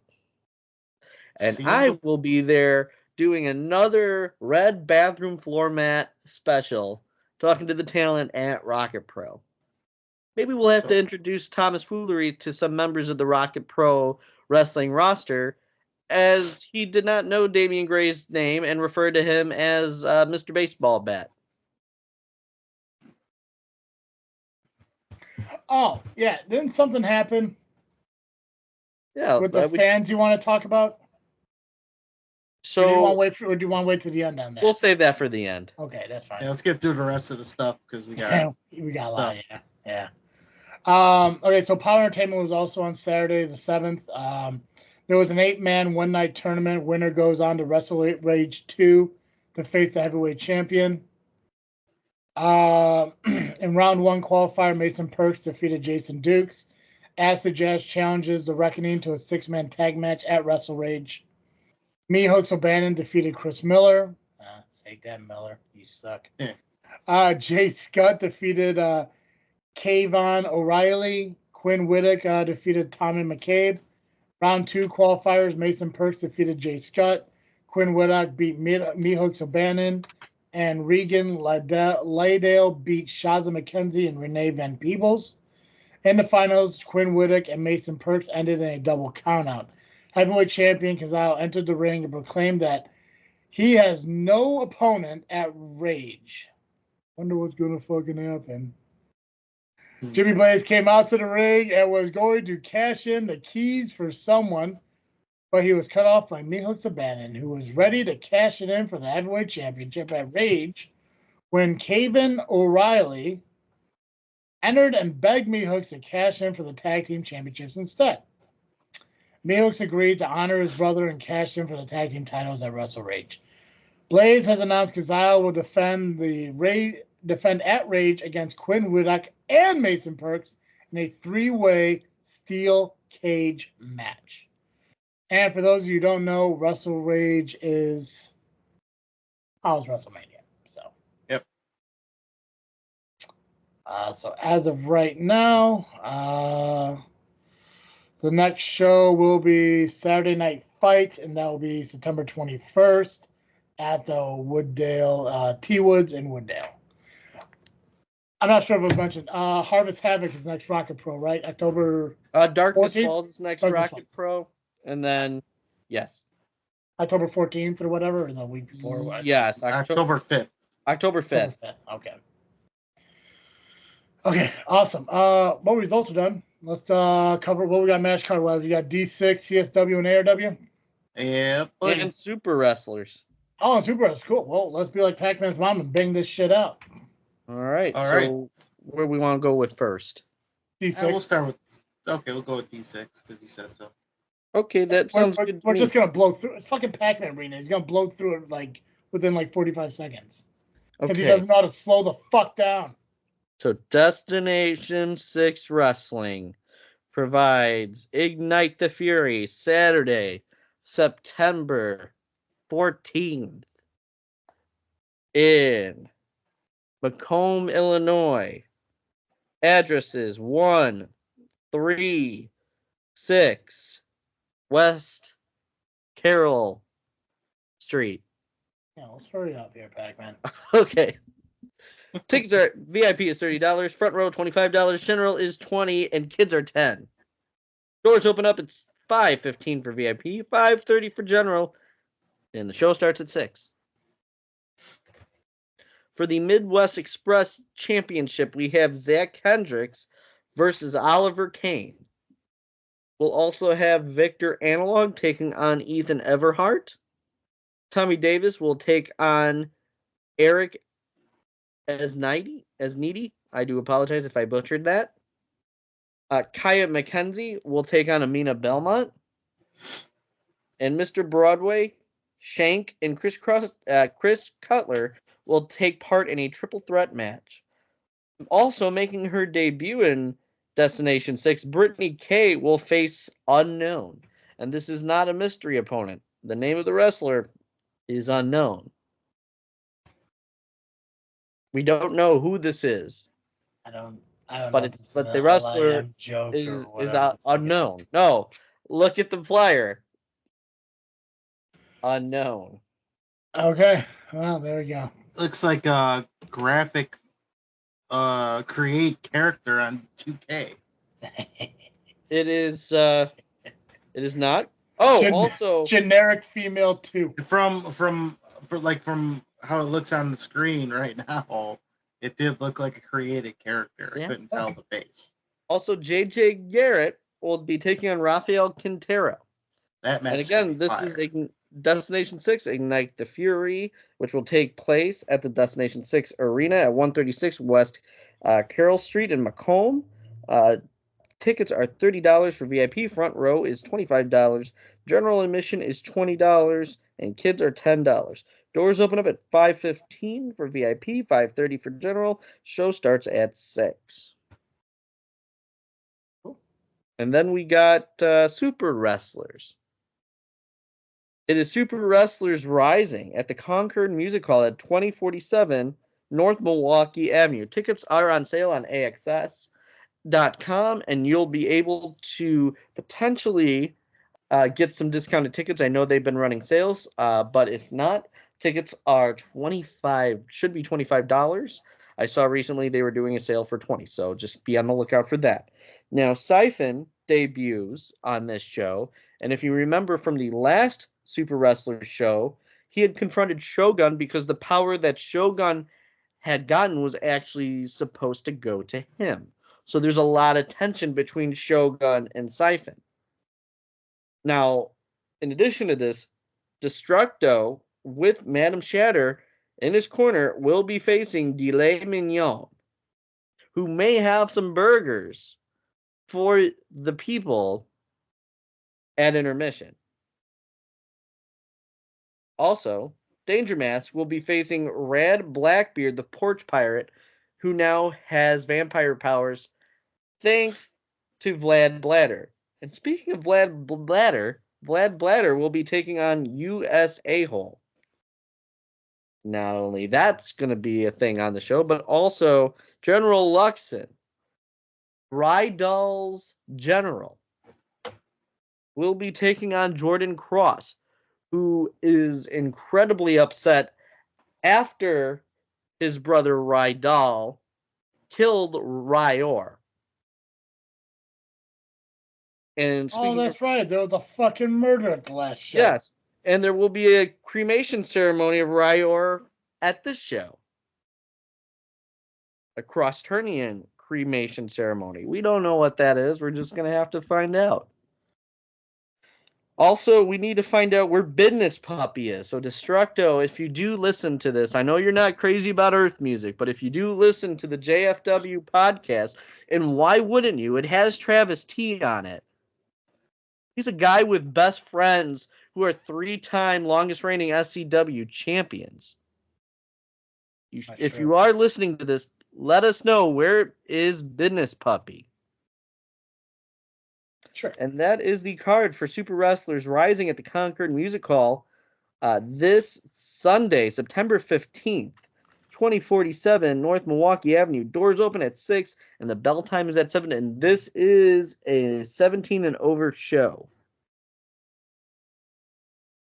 Okay. Yeah. Cool. Yeah. Yeah. Yeah. Yeah. Nubby, your pick, man. You want to do CSW or ARW? Your call. We'll go with CSW. Okay. All right. So CSW presents Friday the 13th. This Friday, September the 13th. I almost said December. Yeah, that's fine. September the 13th. Okay, Here we cool. go again. Yeah, just fucking leave. What do I give a shit?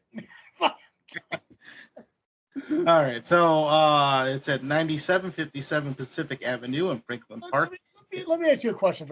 How many times have we left the show to fucking pee? None.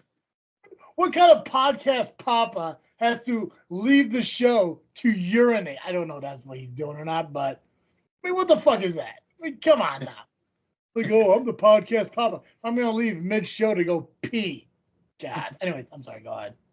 All right. 9757 Pacific Avenue in Franklin Park, Illinois. General admission tickets are $25. Front row is sold out. Been sold out a while. Go figure. Everyone loves front row. It happens. Yeah. Especially Doors open. Fuck. Oh, yeah. Doors open at 6:30 p.m. Bell time is 7:30 p.m. Yeah. So we got the women's title match. It is going to be Missa Kate, the champion, taking on Shaza McKenzie. Who got signed to Impact? Heather Reckless. Good for her. Congrats to her. That's Hell awesome. yeah. You know, for someone as little as she is, her talent makes her a giant. That's I like that. That's awesome. Yeah, I saw that posted up on Atkinson or whatever that fucking dude at IPW's name is. I saw he posted on social media. I was like, that's really fun, cool. So it's like, has it been Sky Blue and it's only been the two, right? That's been kind of signed so far from CSW. Missa Kate being NWA signed at that time for a while. Okay, yeah. I think, yeah, so far, yeah. Okay, cool. I mean, that's awesome. That's exciting. So, and Impact, man, you don't hear any like Impact signings like really happening too often. And that is great at this time because of their relationship with WWE. Right? Oh, fuck yeah. Yeah. So because like as everything's progressing, they're gonna start bringing NXT people over to Impact or TNA and all that shit too. So yeah, and the fact that it's really gonna like shine a light on her, I think, better than AEW will, because people are being lost in the shuffle at AEW. Too many. This guy Blue been on TV. I haven't really watched AEW. She got injured about a couple months ago. Oh shit. Oh, okay. Yeah. Oh, prayers for speedy recovery. Yeah, prayers for speedy recovery. Yeah. Okay, gotcha. Yeah, so that's pretty cool. It's cool to hear about that shit. So I take it she won't be at the CSW show. No. Damn. Well, she did have a goodbye match a few months ago, so. Gotcha. You should have asked her to be on the show while you still had a chance. How are you not getting your people on this fucking show? Jesus, man. God. What do you think I brought you here to begin with? I don't know. For my talent. 100%. It's because we have such a repertoire, such a relationship. Good pander. And then there's Pacman who fucking leaves the show to pee. Yeah. Dude, just do the show from the bathroom then. Just turn the camera off. I don't know. Yeah, do what I do. Hold it like an adult. Yeah. Don't drink so much before the podcast. Right? Anyways, okay, next match. What we got? Shane Boucher of the Hate Keepers will be taking on Maggie Lee. Awesome. That's what they need to do. They need more than one fucking women's match at these shows. Awesome to see. But this is an intergender match. Wait, who is it? Shane Boucher. Shane Boucher. Yeah. For some reason, I was thinking the word Shay, and I thought maybe it was a relative of Boucher, but okay. Shane Boucher. Okay, gotcha. Yeah. Gotcha. Solid. Now, six-pack challenge. We have Eddie Grayson, Steve Oz, Russ Hamilton, Mateo Valentine, the King of the Crabs, Hans Garden, and Jack Ballard. Okay, I'm sure. Is Mateo Valentine still a douche? Oh, yeah. Him and Jack Moody been douches lately. Douches. Yeah. For the tag team titles, your tag team champions, Sierra and Joey Avalon, will be taking on in an interesting tag team. Get this. It will be the former Metro Division champion, Iniestra, teaming up with Lily Pescadita. That's going to be a good tag team. That's a good fucking tag team right there. A very weird tag team. Yeah. Lily is probably, if I had to guess, first off, I'm surprised that Sierra's not signed anywhere. That blows my fucking mind. Yeah, of everyone, she should be. But the next person is probably going to be Lily.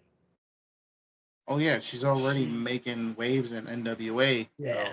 yeah. For her to officially be exclusively signed somewhere, I think she's going to be next. Yeah. Whether it be exclusive to NWA or maybe even going to TNA out, I think it's a possibility. You know. Oh yeah. Sierra should be. That's upsetting. That's long overdue. Yeah.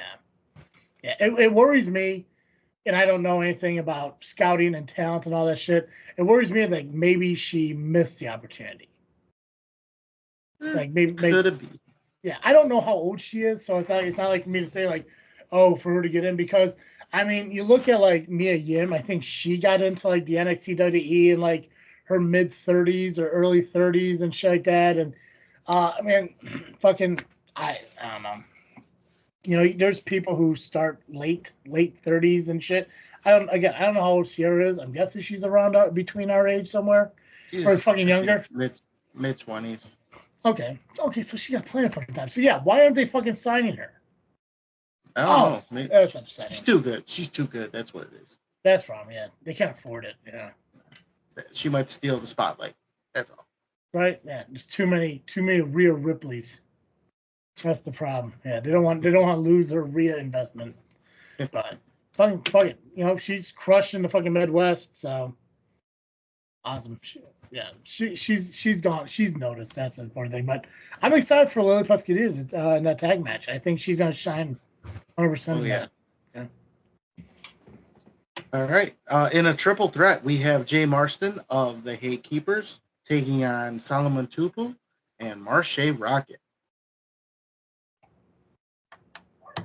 That is going to be chop heavy for sure. Yeah. And Marche has the ability to utilize his M80. That's right. For the Metro Division title, we have Quintero, the champion, taking on Jax Johnson, who seems to be winning lately for the Brass Holes. Big deal. Yeah, fuck that guy and TJ Steele.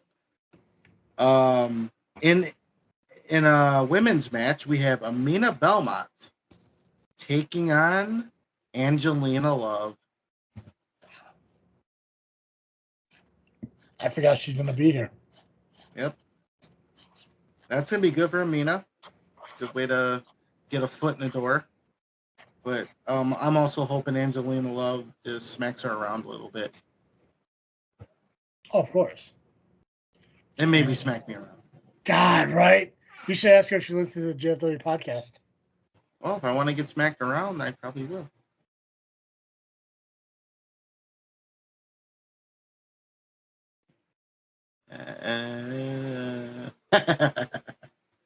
He's been gone way too long.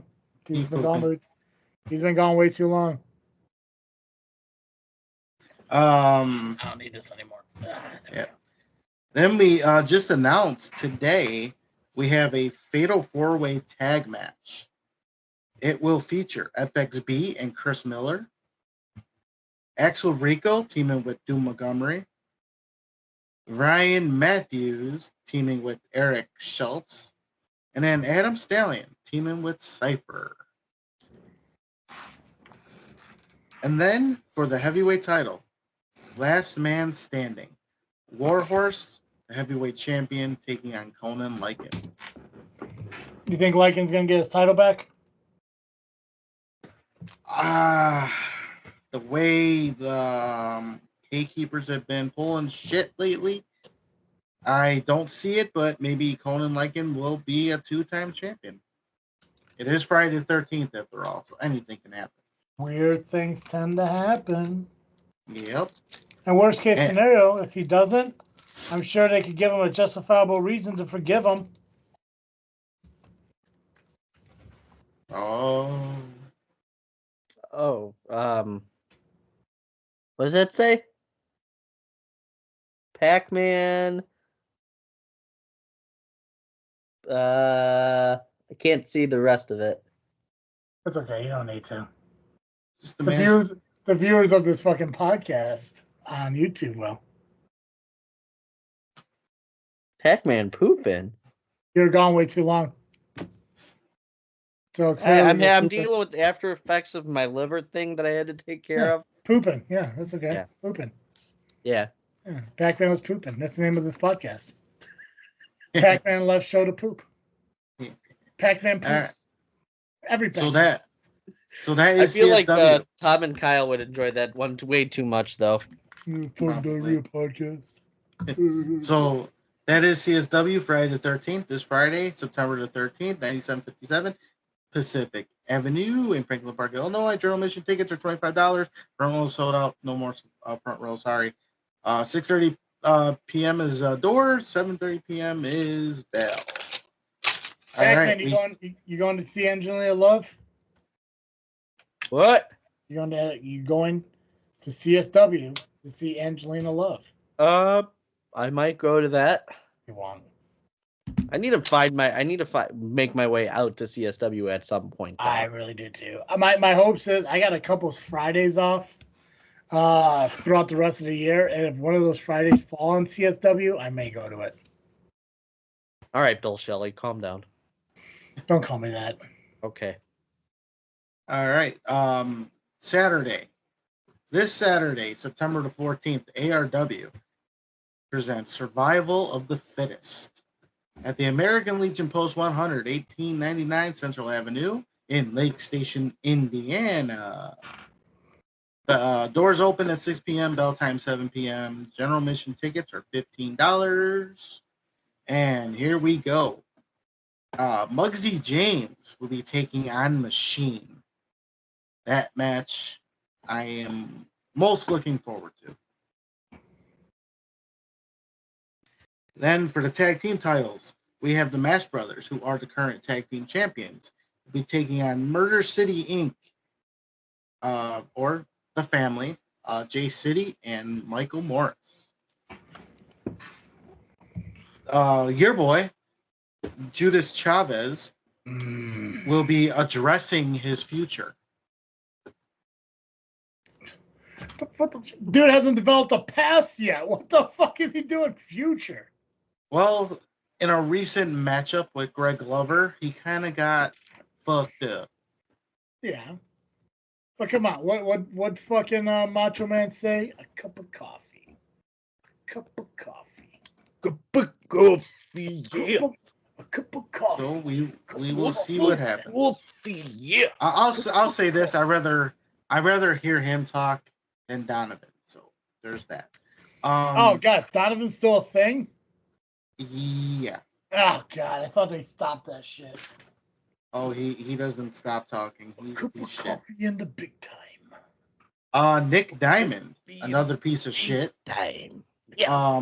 We'll be taking on Greg Glover. Coffee in the big time. Cup of coffee in the big time. Yeah. You gotta have Turtle. You gotta have a cup of coffee in the big time. Yeah. The cream rises to the It always rises to the top. Oh yeah. Cup of coffee in the big time. I'm actually your guts. I'm actually at the point. I see the lust in your eyes, Nubby. I have the extra large cup these days, so it's not just a cup. Get you for 3 minutes. Oh wait, that's him and Spider-Man. Yeah, you. Well, speaking of 3 minutes, James Creed will be taking on Willie Richardson. Fucking Creed. God. Yeah. Wait, is it for the title? No, not this time around. No. Wait. There's no title Yeah, involved. that's next month. Wait, there is a show where James Creed isn't going for a title? Did hell freeze over? God, you know what the problem was is when they're building the story, they assumed by now Willie would probably have the title that he could drop it to Creed, but somewhere they like, fuck, we forgot. Okay. Ugh. We'll circle back. My Willie grunt. That's my Willie grunt.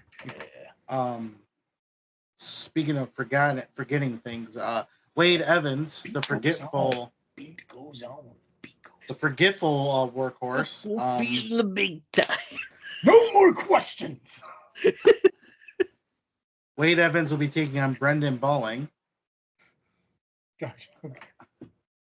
For the Indiana State Championship, we got Donovan, the champion. I can't believe I have to fucking say that. Taking on Josh Moon. Dude, and then the dude has such a huge ego on him for just having a cup of coffee in the big time. Cup of coffee in the big time. Yeah. Yeah, he spent an entire year just flapping his gums. That's right. He did nothing to earn that ego. All that hot dogging and grandstanding. And then for the heavyweight, coffee in the big time. God, he's gonna realize that cream rises to the top. For the heavyweight title, in a 3 stages of hell. Miss Elizabeth, will you marry me?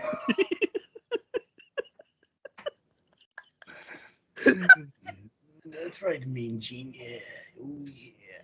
3 stages of hell, which is unique because it's not so much, I think, the matches, but the fact he has to. It's pretty much a gauntlet match. It is, yes. CMOS Dave. Yeah. So what makes it a 3 stages of hell match?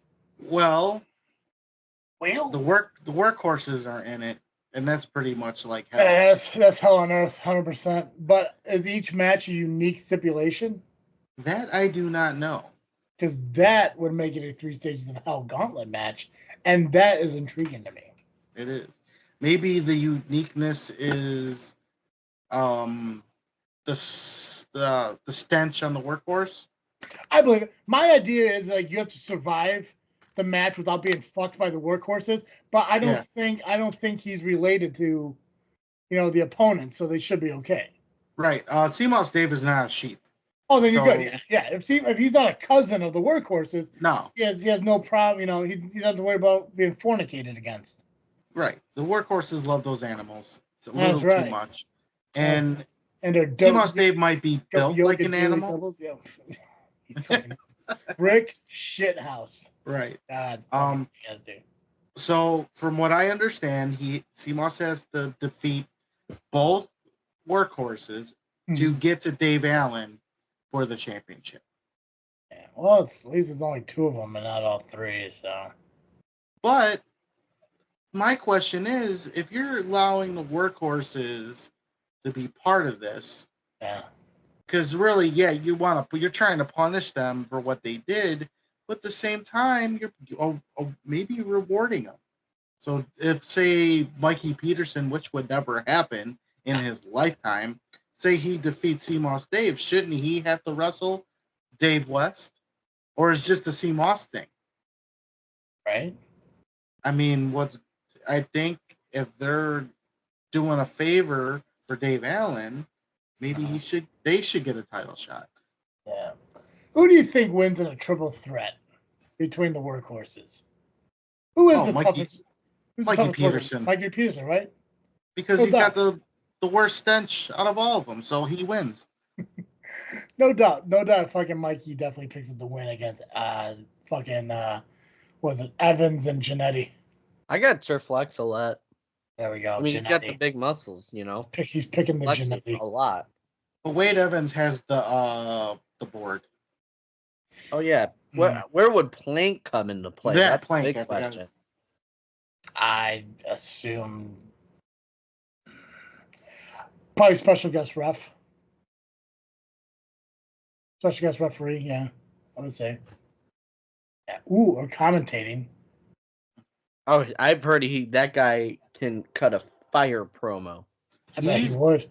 He's intelligent too. That's right. Yeah. He's got more degrees than Kyle. I believe that. Well, Kyle prints him off of fucking Amazon, or he just sticks up the fucking images that come in the frames that he bought them with, because that's the kind of guy. I'm sorry, if you don't know how to properly plug something that's sponsoring you, you're not fucking intelligent whatsoever, idiot. And the other thing with Plank is, he's got a lot of passions outside of wrestling. Like, he's really big into woodwork. Solid.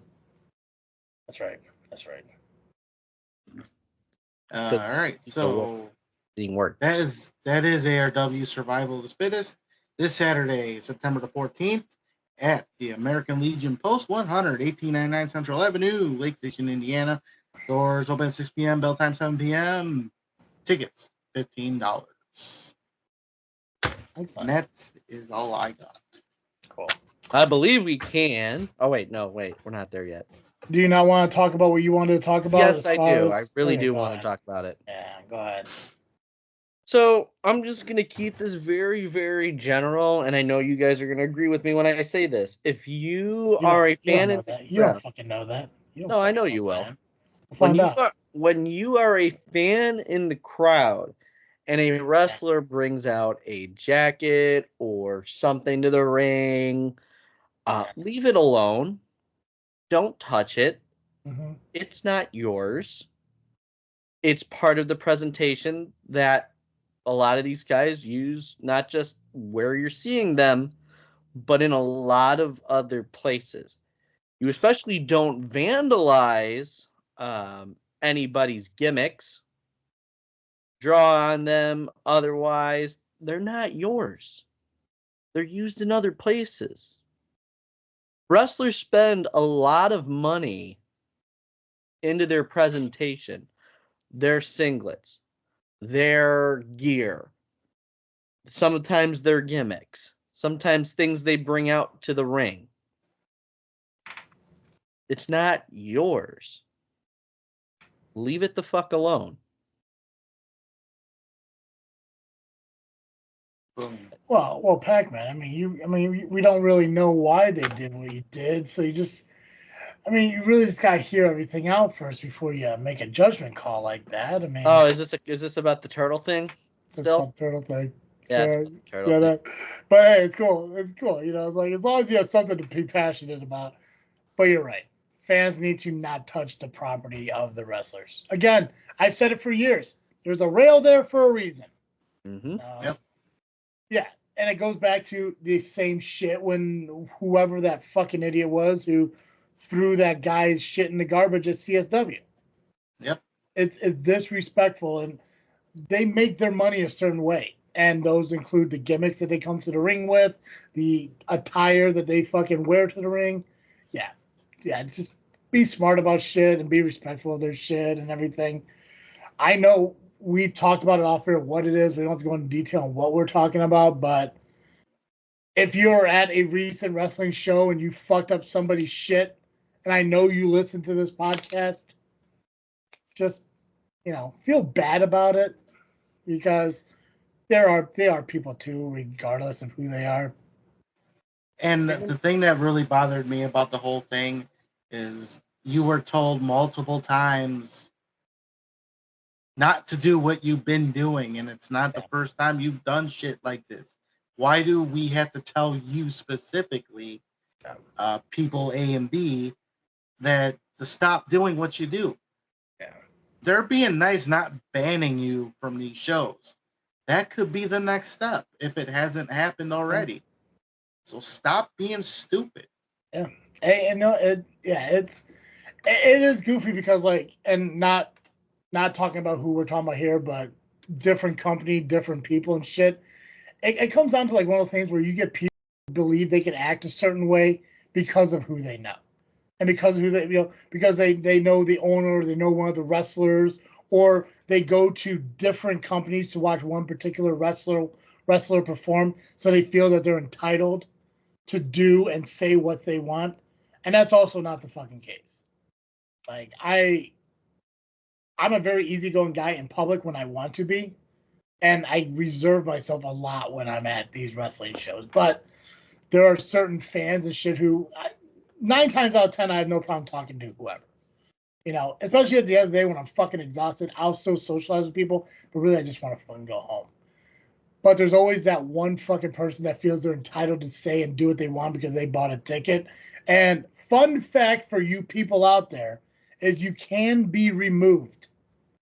To spend $10 to $20 to $30 on a ticket doesn't give you a right to be a piece of shit. So keep that in mind when you decide to fucking run your mouth to somebody who doesn't want to hear it. You know, there's a difference between me being a commentator and people in the fucking ring. You know, yell at them all you want, boo them all you want, and shit like that. Don't fucking come talk to me while I'm working. I won't fucking want to hear you. I don't want to hear the shit you say. Shit. Anyways, yeah. So, Nubby, you want to add anything to what Pacman said? Not really. I mean, the same shit. You know, respect the workers are doing. Oh, okay, gotcha. Not oh yeah, we don't do that anymore. Respect the people. I don't think we ever did. I mean, you're paying a ticket to see your favorite people. Why can't you respect them? If you don't respect them, even if you don't respect them, if they are ones that you boo, you can't do what you're doing to them. It's just not right. Because they're gonna come around and probably hit you. Yeah. And I think it was an LWF show. I know it was. I can't remember if it was Elite Pro or LWF, but I know Mike was involved in the show. That somebody tossed a drink at one of the one of the wrestlers, not the ref, and that dude got fucking smoked. I just can't remember. I think it was LWF. I don't think it was as early as Elite Pro. I think it was an LWF show. It's been at multiple shows. That's the craziest part. Yeah, the fact that fucking somebody threw their cup at the fucking dude fucking jumped that guardrail, smoked that fucking dude. And there's the thing too, is like 9 times out of 10, fucking the security won't be there right away to fucking protect you. Because those wrestlers will not give a shit. So just be cautious and shit. Go. It is a performance. It's entertainment. Enjoy it. You know. Yeah. Oh, also, a thing that's a kind of a separate subject, but it needs to be addressed because I'm getting fucking tired of it. Stop messaging me and other wrestlers about front row tickets at shows that you only can get tickets at the door. If you want a seat reserved, message the Facebook page, not me. I am tired of telling you to stop messaging me about it. If wrestlers are offering tickets, it's one thing. But I know at ARWPro, they don't have pre-sale tickets. You get your tickets at the door or whatever it is they do. The bracelet thing, right? Well, either way, nonetheless, I know there's people that you can call ahead to reserve a seat. Don't come to me. I am not helping you. I have no authority to do that. Message the Facebook page or talk to them at the next show and figure out how to do it. Stop coming to me. Yeah. Message Maximus Orion. He'll hook you up. Fuck you, Travis. Why? What happened? Oh, some guy named Travis is asking for front row at CSW. Nutty, right? Man. Right? Because sworn you just said it was sold out. Yeah. One last thing I want to bring up. Very small. First off, who's on the Power Hour this week? That would be Billy Wack. Billy Wack. It's Billy Wack. Awesome. So pertaining to Steve and his hissy fits about me, it's weird that I sit here on this show weekly and I make fun of a lot of people. I mock a lot of fucking people. Pacman's taking the brunt of it. Yeah, that's true. I take a lot of. There's only one person who throws a fit about it. And it's the guy that always seems to find problems wherever he fucking goes. It's like if he's really upset about the Travis-Steve thing, like, Steve, I am sorry, but tell me one thing that I'm doing that's not fucking truth. It's like it's just like, and I love Steve. I really fucking do. Even though he doesn't believe it, I really do fucking love Steve. And I love fucking poking fun at him because first off, it bothers him. And secondly, he makes it so fucking easy. I mean, come on. The fact that this dude will sit there on his show and openly challenge people to matches, regardless of knowing why it's happening in the first place, is fucking entertaining to me. Like, I don't know why people are...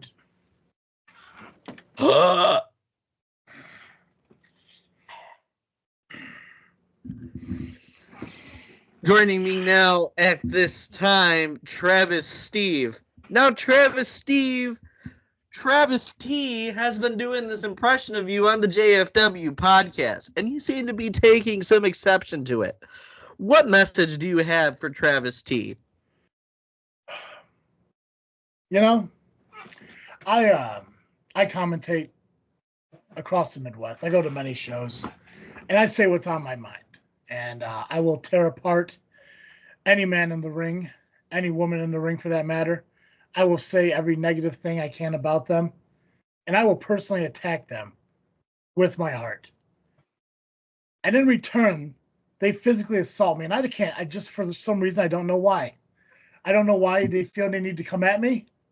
I don't feel why they need to use physical violence against me. All I'm doing is personally attacking them with my words. And whether it be man, woman, even a baby, I'll come for you. And I will die trying. So. And there you have it. Travis T will die trying. Back to you at ringside. So Steve, I'm sorry that you think I'm personally attacking you. And I always feel guilty looking at C-Red, because I know C-Red is torn between is what Travis is saying is true, or is this just what we've been dealing with before? Because C-Red has openly admitted to me that he's heard what I said finally, even though everything else has been from Steve's point of view, and C-Red just believing what Steve's saying, until C-Red finally heard what I was saying, and he knows I'm not wrong. It's like, I'm just saying in a Steve impersonation everything that everyone else is already thinking, and that Steve just keeps finding himself in these situations. And you can't sit there and think, well, why is this happening to me? Because you open your mouth, bro. It's because you say shit. It's like, yeah. So I'm sorry if my impersonation bothers you, but you gotta admit I'm not fucking wrong. So, anything else wrestling related? No. Nope. Nope. Cool. Guys, make sure you follow us on social media, Facebook, Instagram, and Twitter, just by searching JFW Podcast or Just Freaking Wrestling. And, of course, continue to listen to our podcast on iTunes, Spotify, Podbean, Amazon, whatever, music, wherever you listen to podcasts, just search it. Our audio will pop up. But if you want to watch our podcast, you can do so over at the JFW Podcast YouTube channel. Just search JFW Podcast on YouTube. We'll be right there. Subscribe, hit the notification bell, and watch as we release our shows. Guys, that's all I got. I believe it's time to ring the bell on this. What was the other part? I've been doing the other thing for a while. I kind of forgot. Cup of coffee in the big time. Ring the bell on this. Cup of coffee in the big time. Perfect. As always, I am Travis-Steve. And I am the faction slayer, Nubby, the missing turtle, Cowabunga. And I am the cream of the crop, the Nova Award guy, Pacman. Oh yeah, dig it! And thank you for listening to another episode of Just Freaking Wrestling, the JFW Podcast.